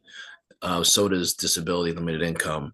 So does the alternative veterans. So those are all required by law. Thank you. Thank you. Terrell, you have a question? Or Steve? No, just to go back for a second, is he saying that the exemption exists on the affordable units for like Habitat or Kingston Land Bank? Is he saying that there's a term to those as well? This is what we're asking. It's a 457-A, and I'm pulling up the Senate or the bill right now. Yeah. To see how long it was for. Marissa, go ahead. So for all of the exemption programs, is the goal to have the county, city and school tax exemption be the same? Ideally, for this one, it would make it a little bit easier. And, because this one, every taxing jurisdiction has the ability to set their own percentage. Same thing with the senior program. It would be nice if we're all on the same playing field with the county and others with the income. Because if not, the senior, like, they'll get a little bit more of a deduction at the county on the county rate, but then on the city rate, they may make too much money. And that can be really confusing for someone when they're looking at their tax bill. And is that difficult to do, to get that alignment?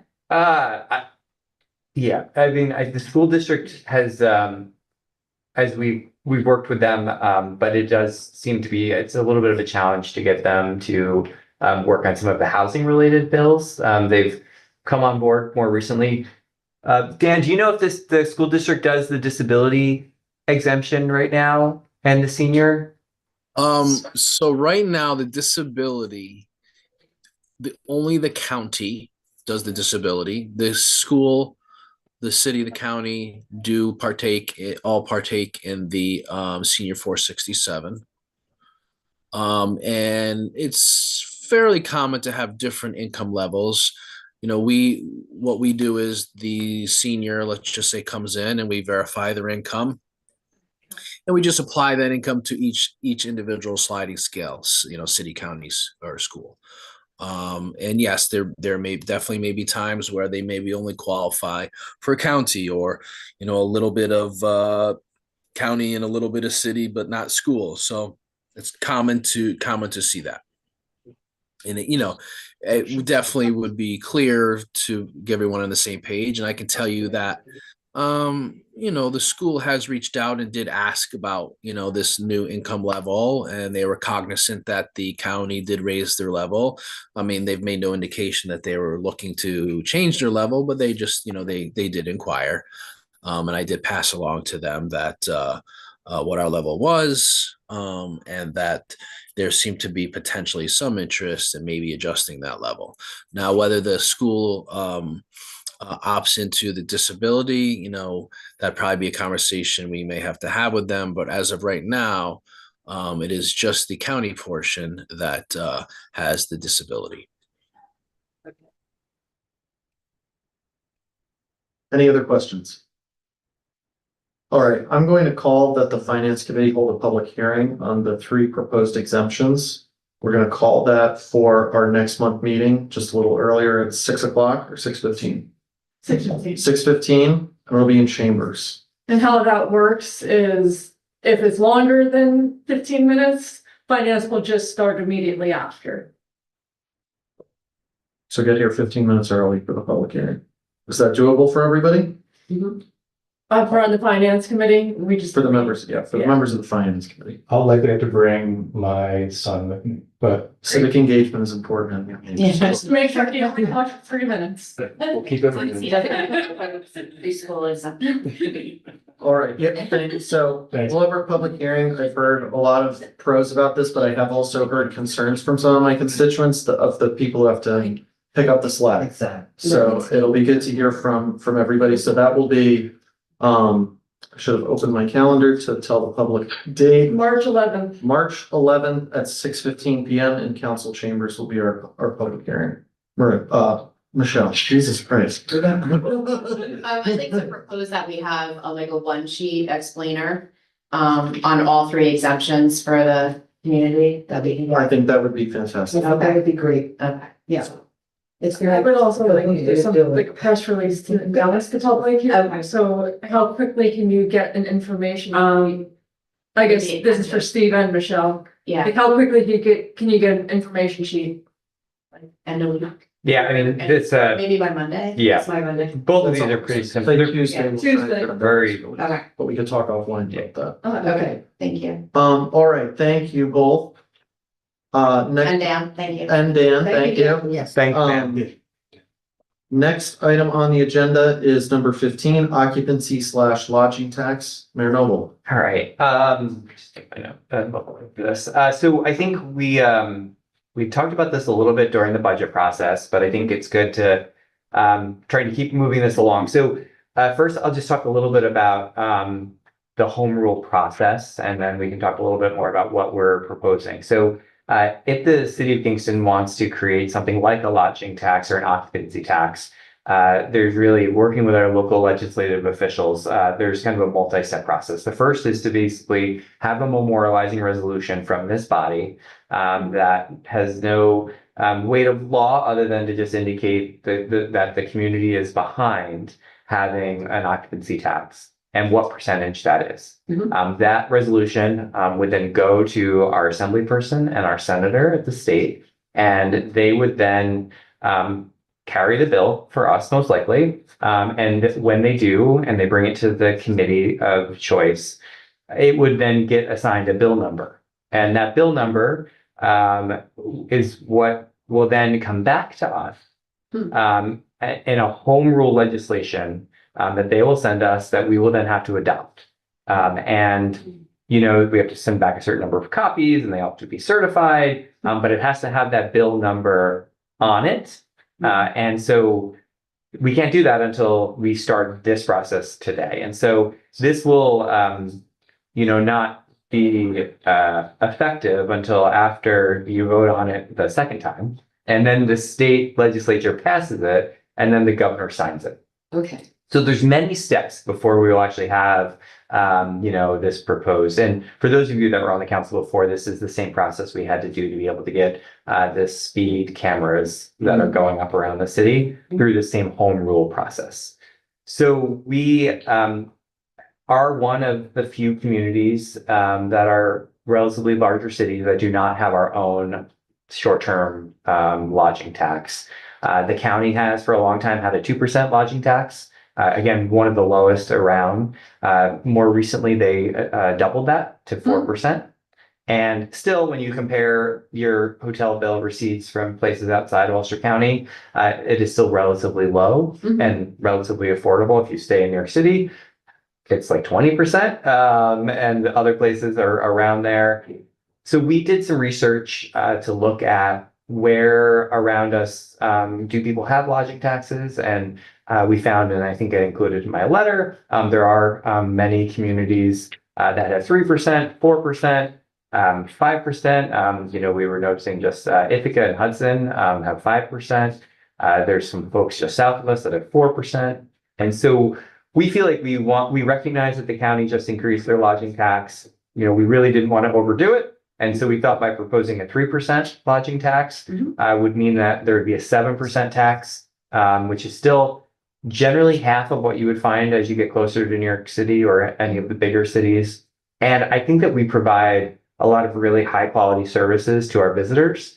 And I really think that that's really where I see, our lodging tax helping to support, at least at this time. You all saw during the budget process that, the cost for police, EMS, fire, Parks and Recreation, DPW, with all the festivals that we have, the requirements for our streets, that, all of the paving we've been doing, like all of that costs money.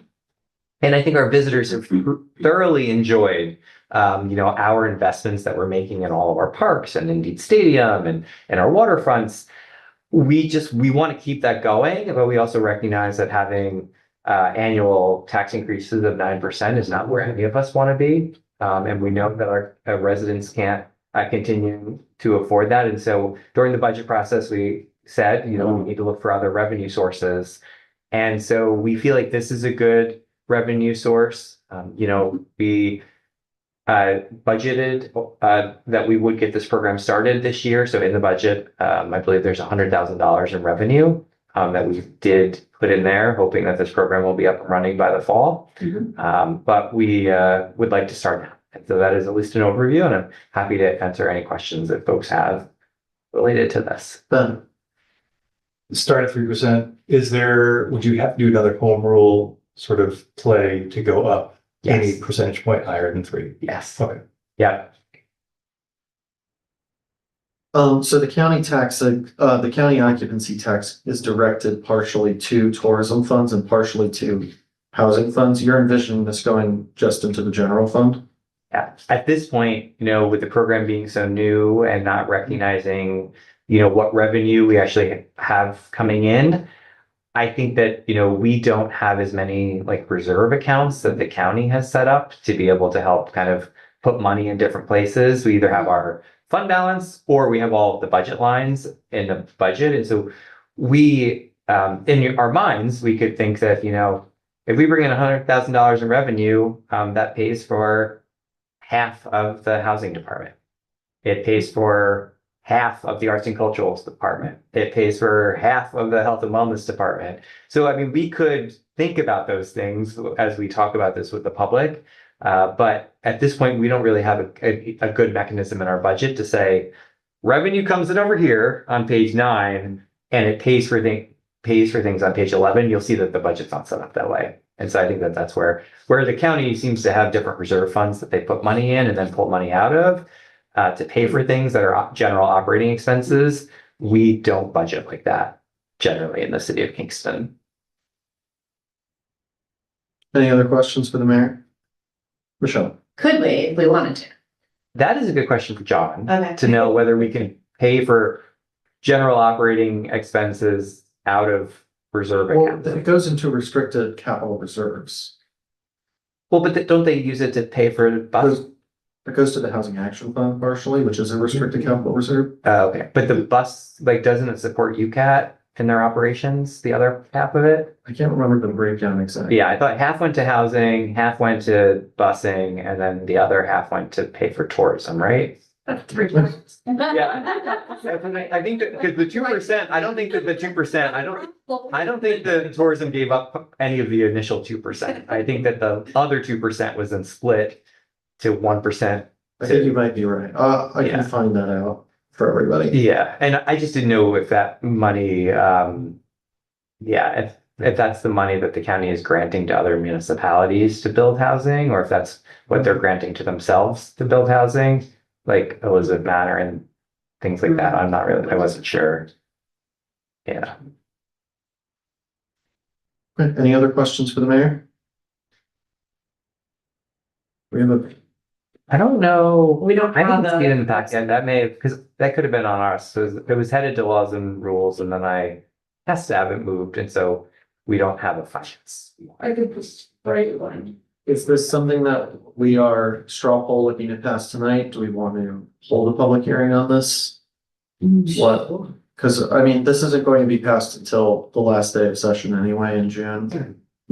Um, But it seems like an elongated process. well, the state legislative session ends in June. We typically do these home rule requests at 11:55. But remember, it does have to come back here though. And it does have to come back So to that's a 2-month process twice.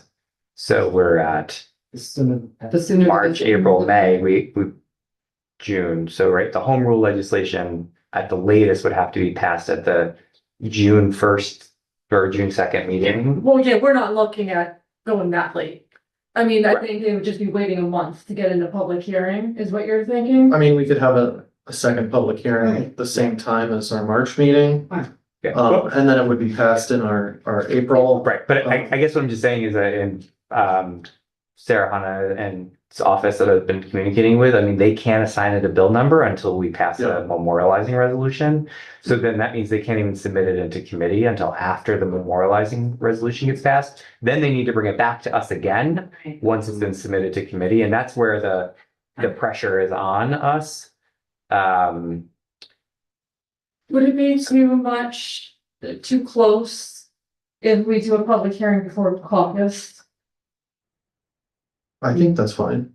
I mean, I don't know what the legal requirements of noticing a public hearing is. It's fine. Okay. Is that something that we want to do or just? give that up? My question more was like, do you feel that that's enough notice for the public? It's enough, like, it's legally enough notice. But that's 2.5 weeks, so we could pass it tonight. Pending, pass it out of committee pending the public hearing comments. And then at caucus, if we feel like after the public hearing that we want to put a weight on it for another month, then we do that. We just send it back to committee. And then, so this gives, are you comfortable with that? Sure. Yeah, I think that's fine. That way, we can move it forward if we feel like it, but if we want to pause, we can pause. Gives us options. Sounds good. Sounds good. So can you make a 6:45 public hearing? So we'll do the same thing before caucus? Sure.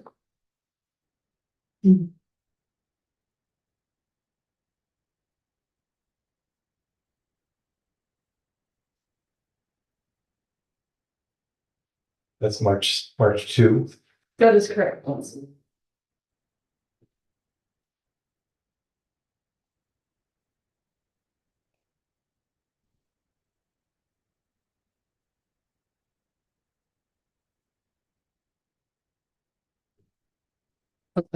We will be voting, so I do. So the short-term occupancy, that's hotels, Airbnb, sort of bed and breakfast, Airbnb, anything, any. Yes, and like, we have if someone is staying Yes. for a short term. Yes, in our city code, we require short-term rental registrations, both, Yes. you know, and so we now keep a list of all of the hotels and the number of rooms and all of the short-term rentals that we have.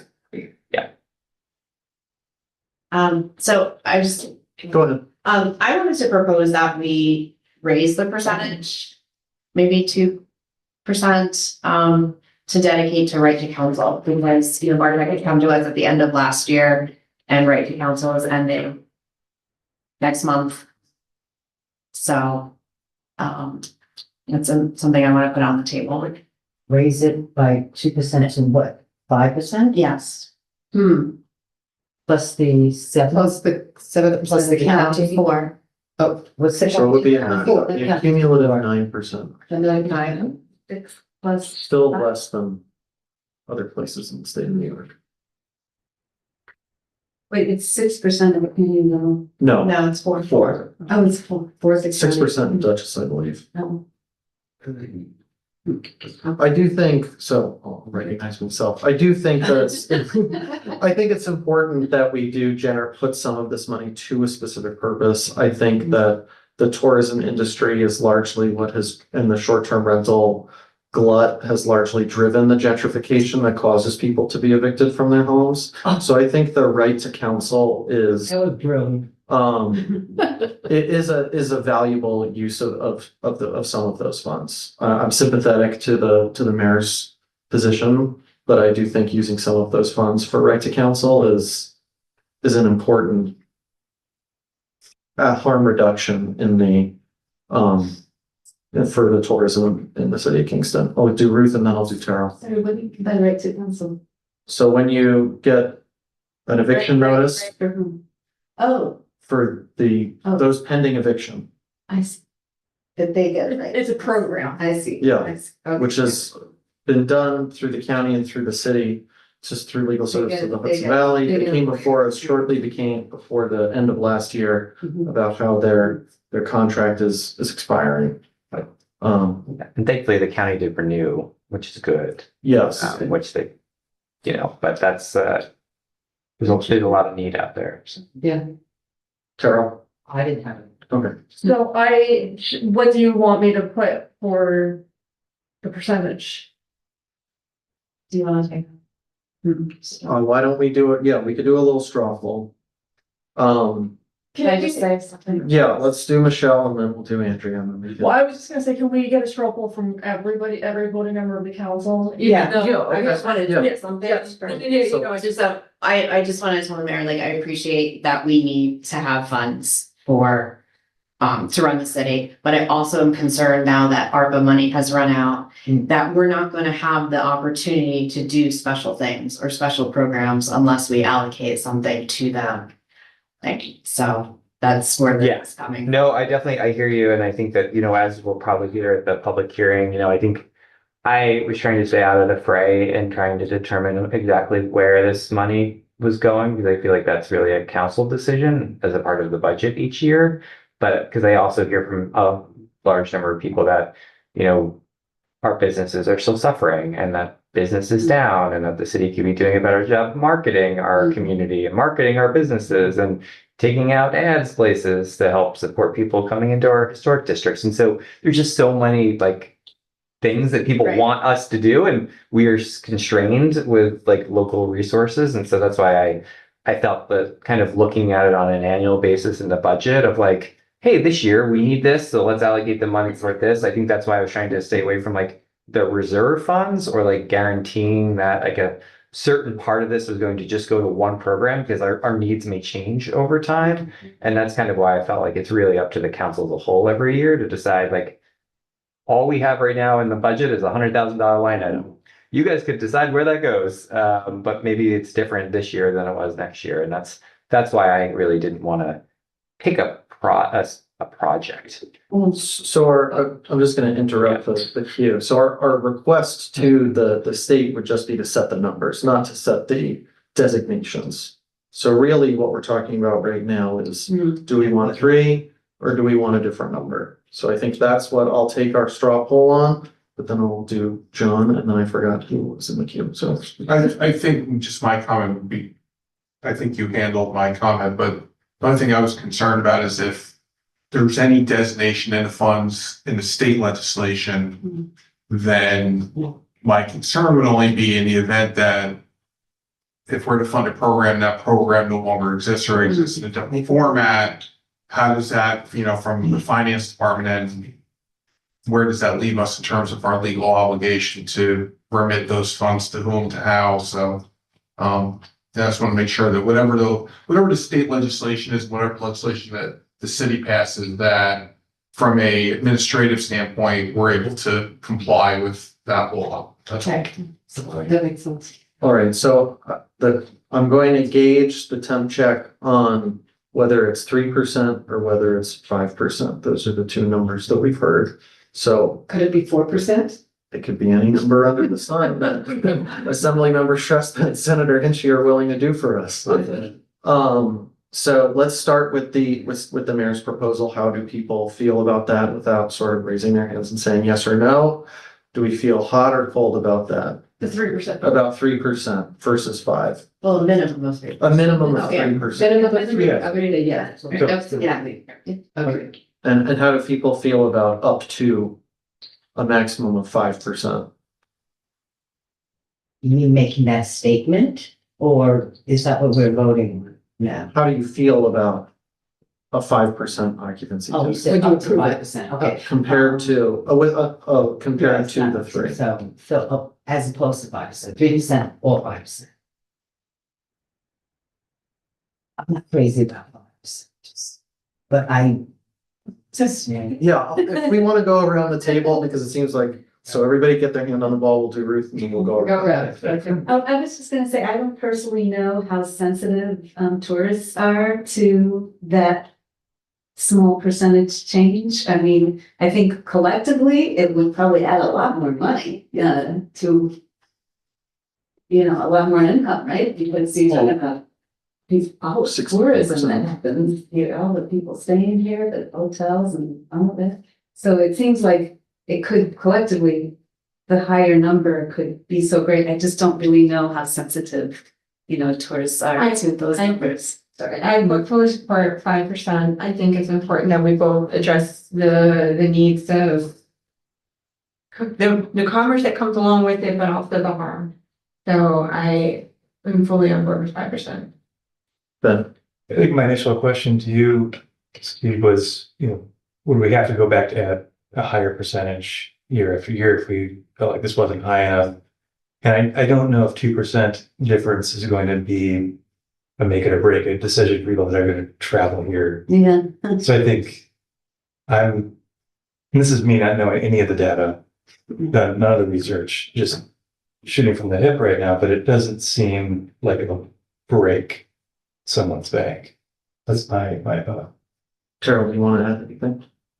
Only that what I've heard from people that run like the Airbnbs, that they are dead set against any increase in the occupancy tax because they feel like it impacts their business, whether it's real or perceived. So I would be in favor of like straight down the middle, the 4%. I get what Michelle is saying. I think that makes great sense. But I'd rather err on the side of, like 4%, just down the middle. Sarah, do you want to say anything?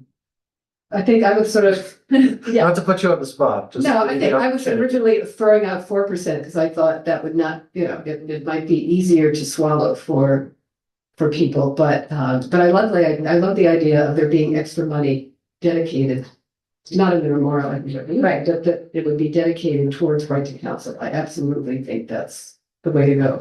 And whether it's 1% or 2%, I don't know what a difference that would make in terms of funding. That's part of my question is, I don't know if it's 3% or if it's 5 or 4, what are we talking about in terms of dollars? Well, I mean, you're talking, first is the estimate of what, say, 3% is, right? We've talked internally about what that might be. We'd estimate several $100,000 a year. But for argument's sake, and if 3% was 300,000, 4% would be 400,000, 5% would be 500,000. Okay. Right, so. I'll do Bob first and then Michelle. 5. I would say 5. I've not heard anything negative about the hotels or the Airbnb since the county raised theirs by 2%. People are still coming here, I feel, so. Andrea? Yeah, I would be in favor of the 5 too, especially if we could designate, do a reserve. I would definitely be in favor of that because as Marissa said, and Michael said, to correct some of the harm. The other thing that I'm gonna throw out there is we could put 5% on this, and then after the public hearing, if the public is completely against it, or you find out more information, as Ben said, we're kind of just we don't have every information, so we could change this on the floor and still have it pass. So just wanted to throw that out there, so you don't feel like you have to know everything right now. Right.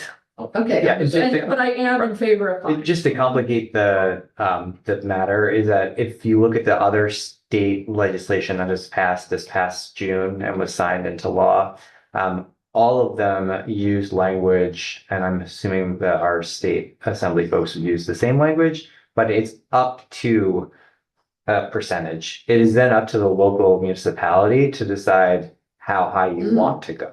So we could say, it's my understanding is that we could be granted permission to charge up to 5%, and decide locally that we actually only want to do 3% or 4% or 4.5% or 4.75. It's totally, it is up to us. And that's why I wrote it right now up to 3% to actually give the council the ability that you may wanted to do less than 3%.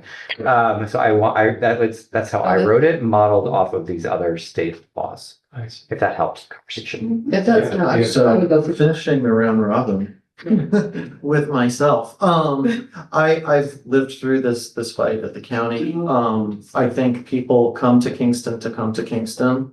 I really don't foresee us losing tourism dollars from this. And I think the kinds of hotels that are in the city of Kingston, the clientele are not going to look at a 3% occupancy tax versus a 5% occupancy tax and suddenly decide to go to Hudson or Santa Fe or wherever. Hudson has 5%. So I think that, and I just, we all have gone on vacation. I don't think any of us have, I don't think anybody has fundamentally changed their vacation plans because they suddenly saw the occupancy tax. I did because I recently came back from a vacation. I have now always looked at the occupancy taxes, and these tourist destinations and even not really tourist destinations have occupancy taxes, as the mayor cited, 20% in the city, but if you go at other places, it'll be 15, 7. You see all kinds, but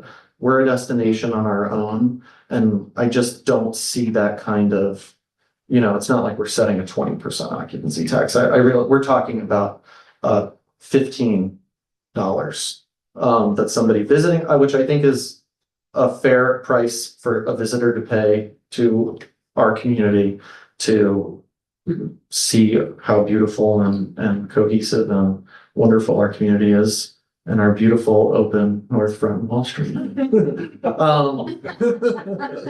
So I'm going to, so it sounds like we're all pretty okay with 5 and as the mayor said, Yeah. we will ask our representatives to do a up to 5% occupancy tax. And then hearing hopefully from both, residents as well as the business community at our public hearing on March 2nd, we can pass the law and use that public information and those public comments to determine what our actual number will be later in the spring.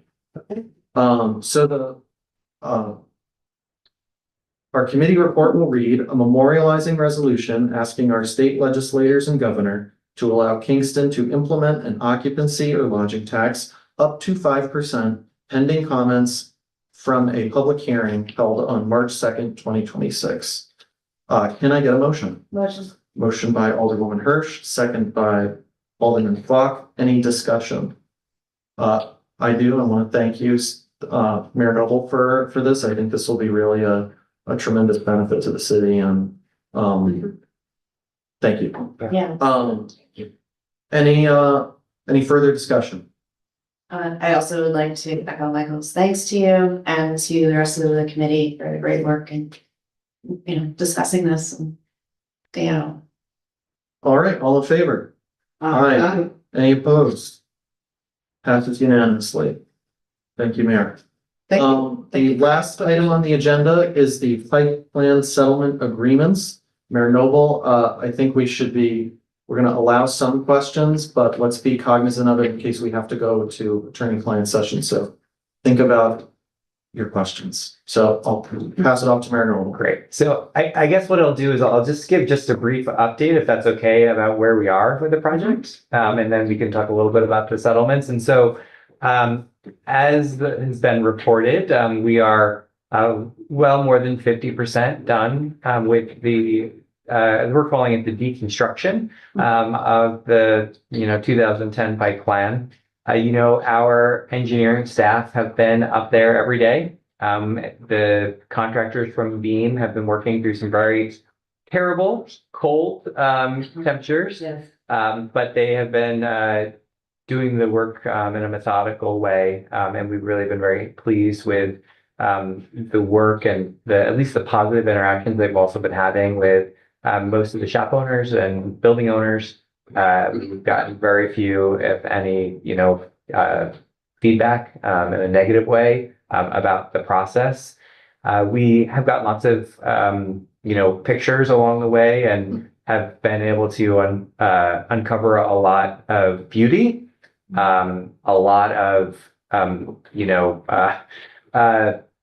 Pike Plan parts that should have been in better condition than they were. So I think we all made the right decision to be able to take this thing down when we did, and it was definitely it was time for us to do this work. So where we are now is that we are working our way toward the center of Wall Street. We have crews that one crew is rounding the bend by Dominic's. The other three crews are working on Wall Street. We have, at this point, do expect that we will be finishing the deconstruction on time by March 13th. And so we are happy to be able to have, this is a very resource intensive process. We have almost 40 staff working on a daily basis, 4 dumpsters, lots of blocks parking, and we recognize that it has been a challenge, and I've been really happy to be able to work with our uptown businesses to be able to get them to stay informed of what we're doing. And also you'll see, we really are starting to get more positive information out there and really be able to showcase some of the rare finds that have really, kind of popped up as we've been doing this work.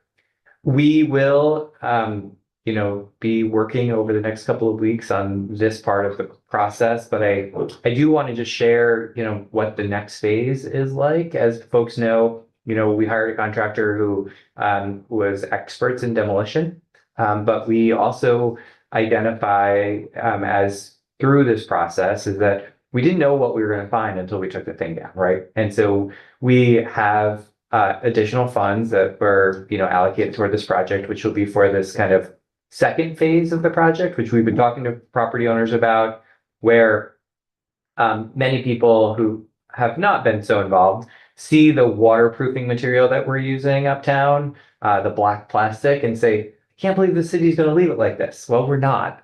This is just a temporary measure. And we will be working, throughout the spring and early summer and into the summer potentially, to be able to replace that black plastic with a more permanent, historically accurate structure. And for many of the cases, we've been using older 1950s era, 1960s era photos before the Pike Plan was attached, working with our historic preservation staff member to be able to identify if you look at some of the little pictures, and I brought one, I passed around, so you've probably seen it. This is a picture of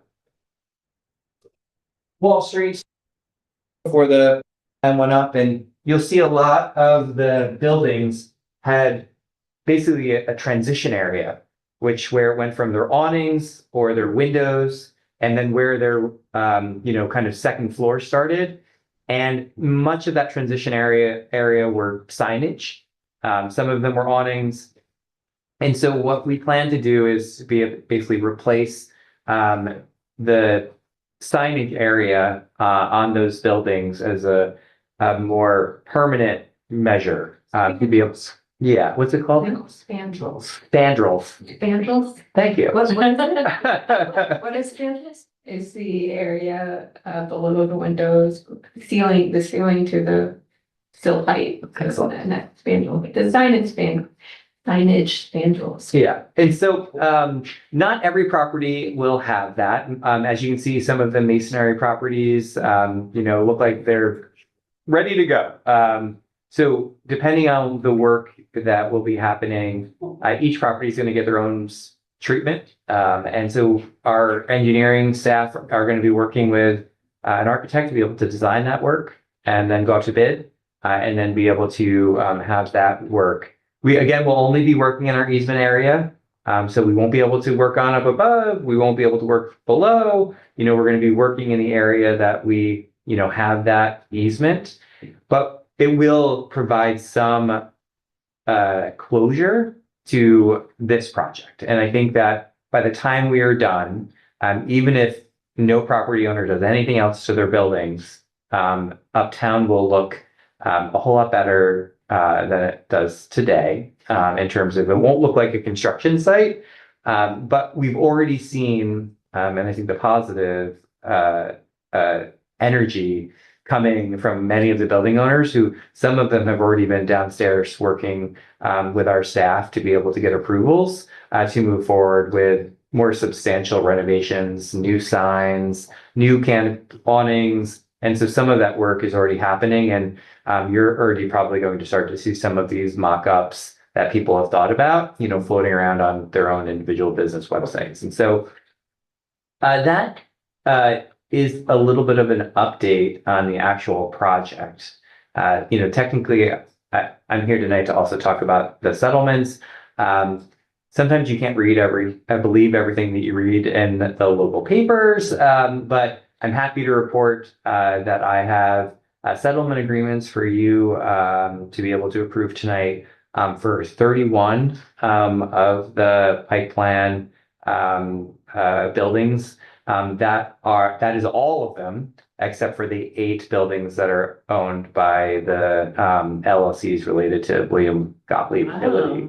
And so everyone has signed the agreements, and I really just want to thank everyone for their interest and their willingness to really dive deep with us. They've been talking to our engineers. We've been working together, and it's really been a very collaborative approach. My colleague Roy in my office has really been helpful in getting this all together, tracking people down, and making sure that folks knew that this process was happening. And again, everyone has been very, at this point in time, people have, I think we've turned a corner in how people are feeling about this work. And I think we still have a long way to go. But I am I'm very hopeful with what we've been seeing. And so I do have folder for you. And then there's also, to make it easier for everyone, there's a spreadsheet attached to that. Spreadsheet will include every single property that has agreed, and the name of the building that's owned under, as well as the signer of each of the settlements, and then the dollar value of the settlement. And so with all of that, as you may remember, it is $1,000 per deeded linear square foot in the front of each building. And so it came out to 1.1 million and some change. And so we can have you guys read the official. Yeah. So I'll ask my question first, and then I'll open it up to everybody else. So I was not able to attend the last meeting of the Kingston Uptown Business Association, but they did inquire, why can we not stipulate that the funds be used to repair the building? Yeah. And I think that that's been a common, thinking about, hey, the city's giving us funds, we should be able to require them to use it on their buildings. And that totally makes sense. But one of the things that, we have talked about is that, this is a legal settlement to be able to help reduce the city's risk when it came to any previous, current, or future claims related to the city. And so we have to, in those legal settlements, we're unable to kind of tie any strings. The give and take there is, we're giving a settlement amount, we're being our liability is being, waived. That is the give and take, to be able to tie on other types of requirements, then it's not a settlement any longer. And so hopefully that helps to Yes, answer that. thank you. And I think the other question was, why can we not reattach signage? So we, as the city, we have an easement to be able to place the pipe plan on the building. We don't have the rights and ability to attach other things to your building. So if you have a sign, something decorative, a bird feeder, whatever, right? That you want to be able to hang over our public right of way. We really need people to be able to document what they're hanging, how they're hanging it, and really be able to make sure that they get permits, which we waived those fees, but we really want to be able to make sure that whether it's Public Works or the planning department has a record of that sign just in case it ever falls, if it gets blown down in the wind. We really, as a city, need to make sure that one of our folks didn't hang that sign, because if it falls on somebody, we don't want to get sued, right? And that's really up to the property owner to be able to do that. And so that's why we ourselves are not participating in those things. Thank you, Mayor. This was really a Herculean effort, and I think this is amazing that you've gotten the property owners on board with this. Marissa, and then Andrea. So can you describe a little bit more of the second phase? Because you talked about more work being done where the plastic is. You talked about an architect. You also talked about our HLPC administrator doing stuff. And I can't sing his praises enough. I think he's excellent what he does, but he's not an architect. So I just wanna Yeah, we'll be going out. Yeah, so we'll be going out to bid for, drawings, to be able to draw those mandrels or, yes. And so that's what we'll be hiring outside an architect to prepare the bid specs for, the couple of different options that we'll be providing. They'll be basically doing cut sheets for the work. And again, this is not, the work that we're doing is designed, as we've promised during our meetings, to make the location that the pipeline was attached watertight and presentable. We are not going to be able to potentially meet the needs or wants of every individual property owner who may have much grander plans for the front of their buildings. And so we'll be going to each property owner and offering them, would you like us to put that spandrel there? Or the spandrel area. Yep. Area of the. Yep. Of the Right. Or do you have your own plans and you would like us not to do that work? So we will need people to sign off on and in that area, it's going to be, at least we believe, you can choose either option A or option B. And so there will be some uniformity to what we are building, because we are going to try to. And then who's doing the building? That we will have to go out to bid to also find the contractor for that as well. So it's kind of a two-step process. Design, which will start shortly, with the bid for that. And then after that, it will be the hiring of a contractor based on those bid specs. And that's already budgeted. Yes, so we have our project cost for this was about $847,000. The council authorized us 1.2 million. And so we have about 350,000 to be able to kind of do this final stage. So if it's enough, great. If we have to come back, we will. But I think our sense is not every building is going to require this work. And there are some buildings that even if it needs it, the owner may say no, because they don't want us working on their building to do this work. And so that's also going to be, we don't think that, we think that we'll have generally the right amount of money. So one, I guess, statement, which I'm hoping you could clarify or say if I'm right or wrong, but when we talked about this months ago, we talked about these settlements and we knew that this was going to be roughly $1 million, right? We've had these conversations, so we knew that that was gonna happen. I'm just clarifying that because also what I'm, in the papers and what I'm seeing from feedback from constituents is this is a shock. Yeah. But I just wanted to say that we knew that this was going to be part of the process. So that was more for, well, and I'm not wrong, right? You're not wrong. Okay, like, maybe I'm a mess. No, that was the plan. But we have started because of all of the lawsuits, we've kind of had to start and stop this process over the last year and a Right. half. And so we entered into our first settlement over a year ago when we had these much more detailed discussions. And Right. we, kind of went over how this was all gonna work and we then got delayed about a year. So, But we knew it Yeah. was coming. And then my second is actually a question. And then I'm gonna reference the letter from Cuba. Yeah. One of the requests was right now, the settlement is like 2 years that we're waiving or giving them to do the Yeah. facade repair. And so when I wrote them back after I received their letter, they were just listening to a whole bunch of people at their meeting and then writing down things. And unfortunately, some of their questions to us was just not accurate. And so what we've said, and I think I've reiterated that here, is that we have waived till October of 2027 all of the fees related to applying for permits, either through planning, building, HLPC, DPW. So that is the time frame that they referenced in their letter. But what they stated was that meant that we weren't going to be enforcing any building codes for the next few years. And that is just plain old wrong. And so I have told everyone that, we are going to be continuing to hold all of these properties to the International Building Code.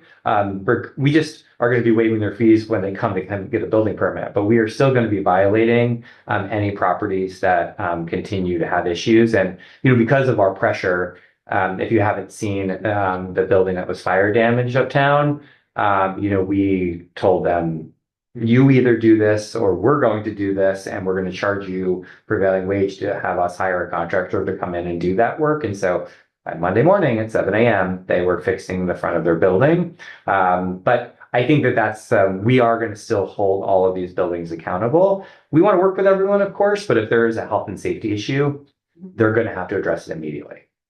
Oh, yeah, I was confused by Nope, what their argument was. Right. Oh, Yeah. Thank you. Any other questions for the mayor? All right, I have a committee report. This committee report reads settlement agreement for 31 businesses affected by, should say businesses, buildings. Property owners, I guess. For 31 Yeah. property owners affected by the pipe plan demolition. There's the spreadsheet for itemized amounts. This is going from the fund balance to judgment and claims contract expenses. The estimated financial impact is $1,135,370. Can I get a motion? Motion. Motion by Alderwoman Hirsch, seconded by Alderman Flock. Any discussion? This spreadsheet, is that something that shouldn't be made public? Or does it? Yeah, I believe when we did the last settlement, we listed the addresses and the amounts. So I think that. Wait, this has the name. This has personal names rather than LLCs. Yeah, that I guess we'll have to ask court counsel with, to confirm what of that, could be released. I mean, those are, most of that information is available on Parcel Viewer. The names of the signers may not necessarily be, but I'm not a lawyer. And so we may need to check, to see whether that is something that you may still need for our records, but when it comes time to posting that, it could even be redacted. Yeah, I would Yeah. prefer redacting the names. Yeah, so that's maybe something, just a note to put on the committee report for whoever is writing that. Elisa, do you hear us? Yes, I do. Okay, so this is the pipe plan. Can you just redact all the property owner names before Yes. posting it? Okay, thank you. All right. Motion and second. Any further discussion? Terrell? So Yep. okay. So there was nothing has been represented to the individual business owners prioritize in terms of those. No, the KLDC just has an open loan application process. We've definitely encouraged people in our public communications that, this would be a great time for people to take advantage of that loan program.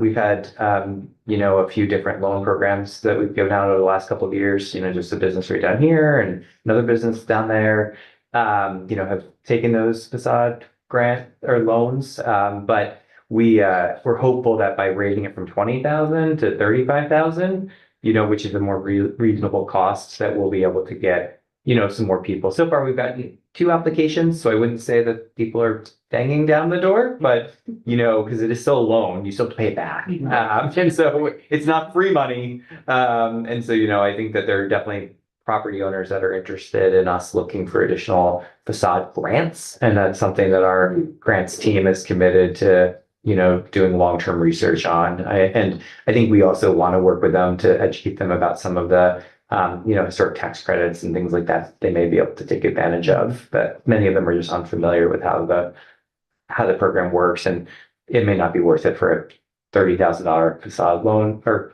probably not. And so that's the problem. And so, but yes, the grants are Be the guy with the burned facade. right. He's doing it. Yeah, good point. I'd love to see. All right, Bob, and then I'm gonna call the question. The 1.2 million is the whole project. That's deconstruction and settlements. Is that correct? No, this is just The 1 million is just the settlement. The deconstruction is separate. Correct. Okay. I just want to be clear about that. Yeah. All right, I'm gonna call the question. All in favor? Aye. Any opposed? Motion passes, motion passes with, Alderman Mickens against. Thank you, Mayor. Congratulations. Yeah. All right, that ends our business for tonight. Can I get a motion to adjourn? Motion by Alderman Hirsch, seconded by Alderman Mickens. Thank you. Thank you. Thank you, Elisa. Thank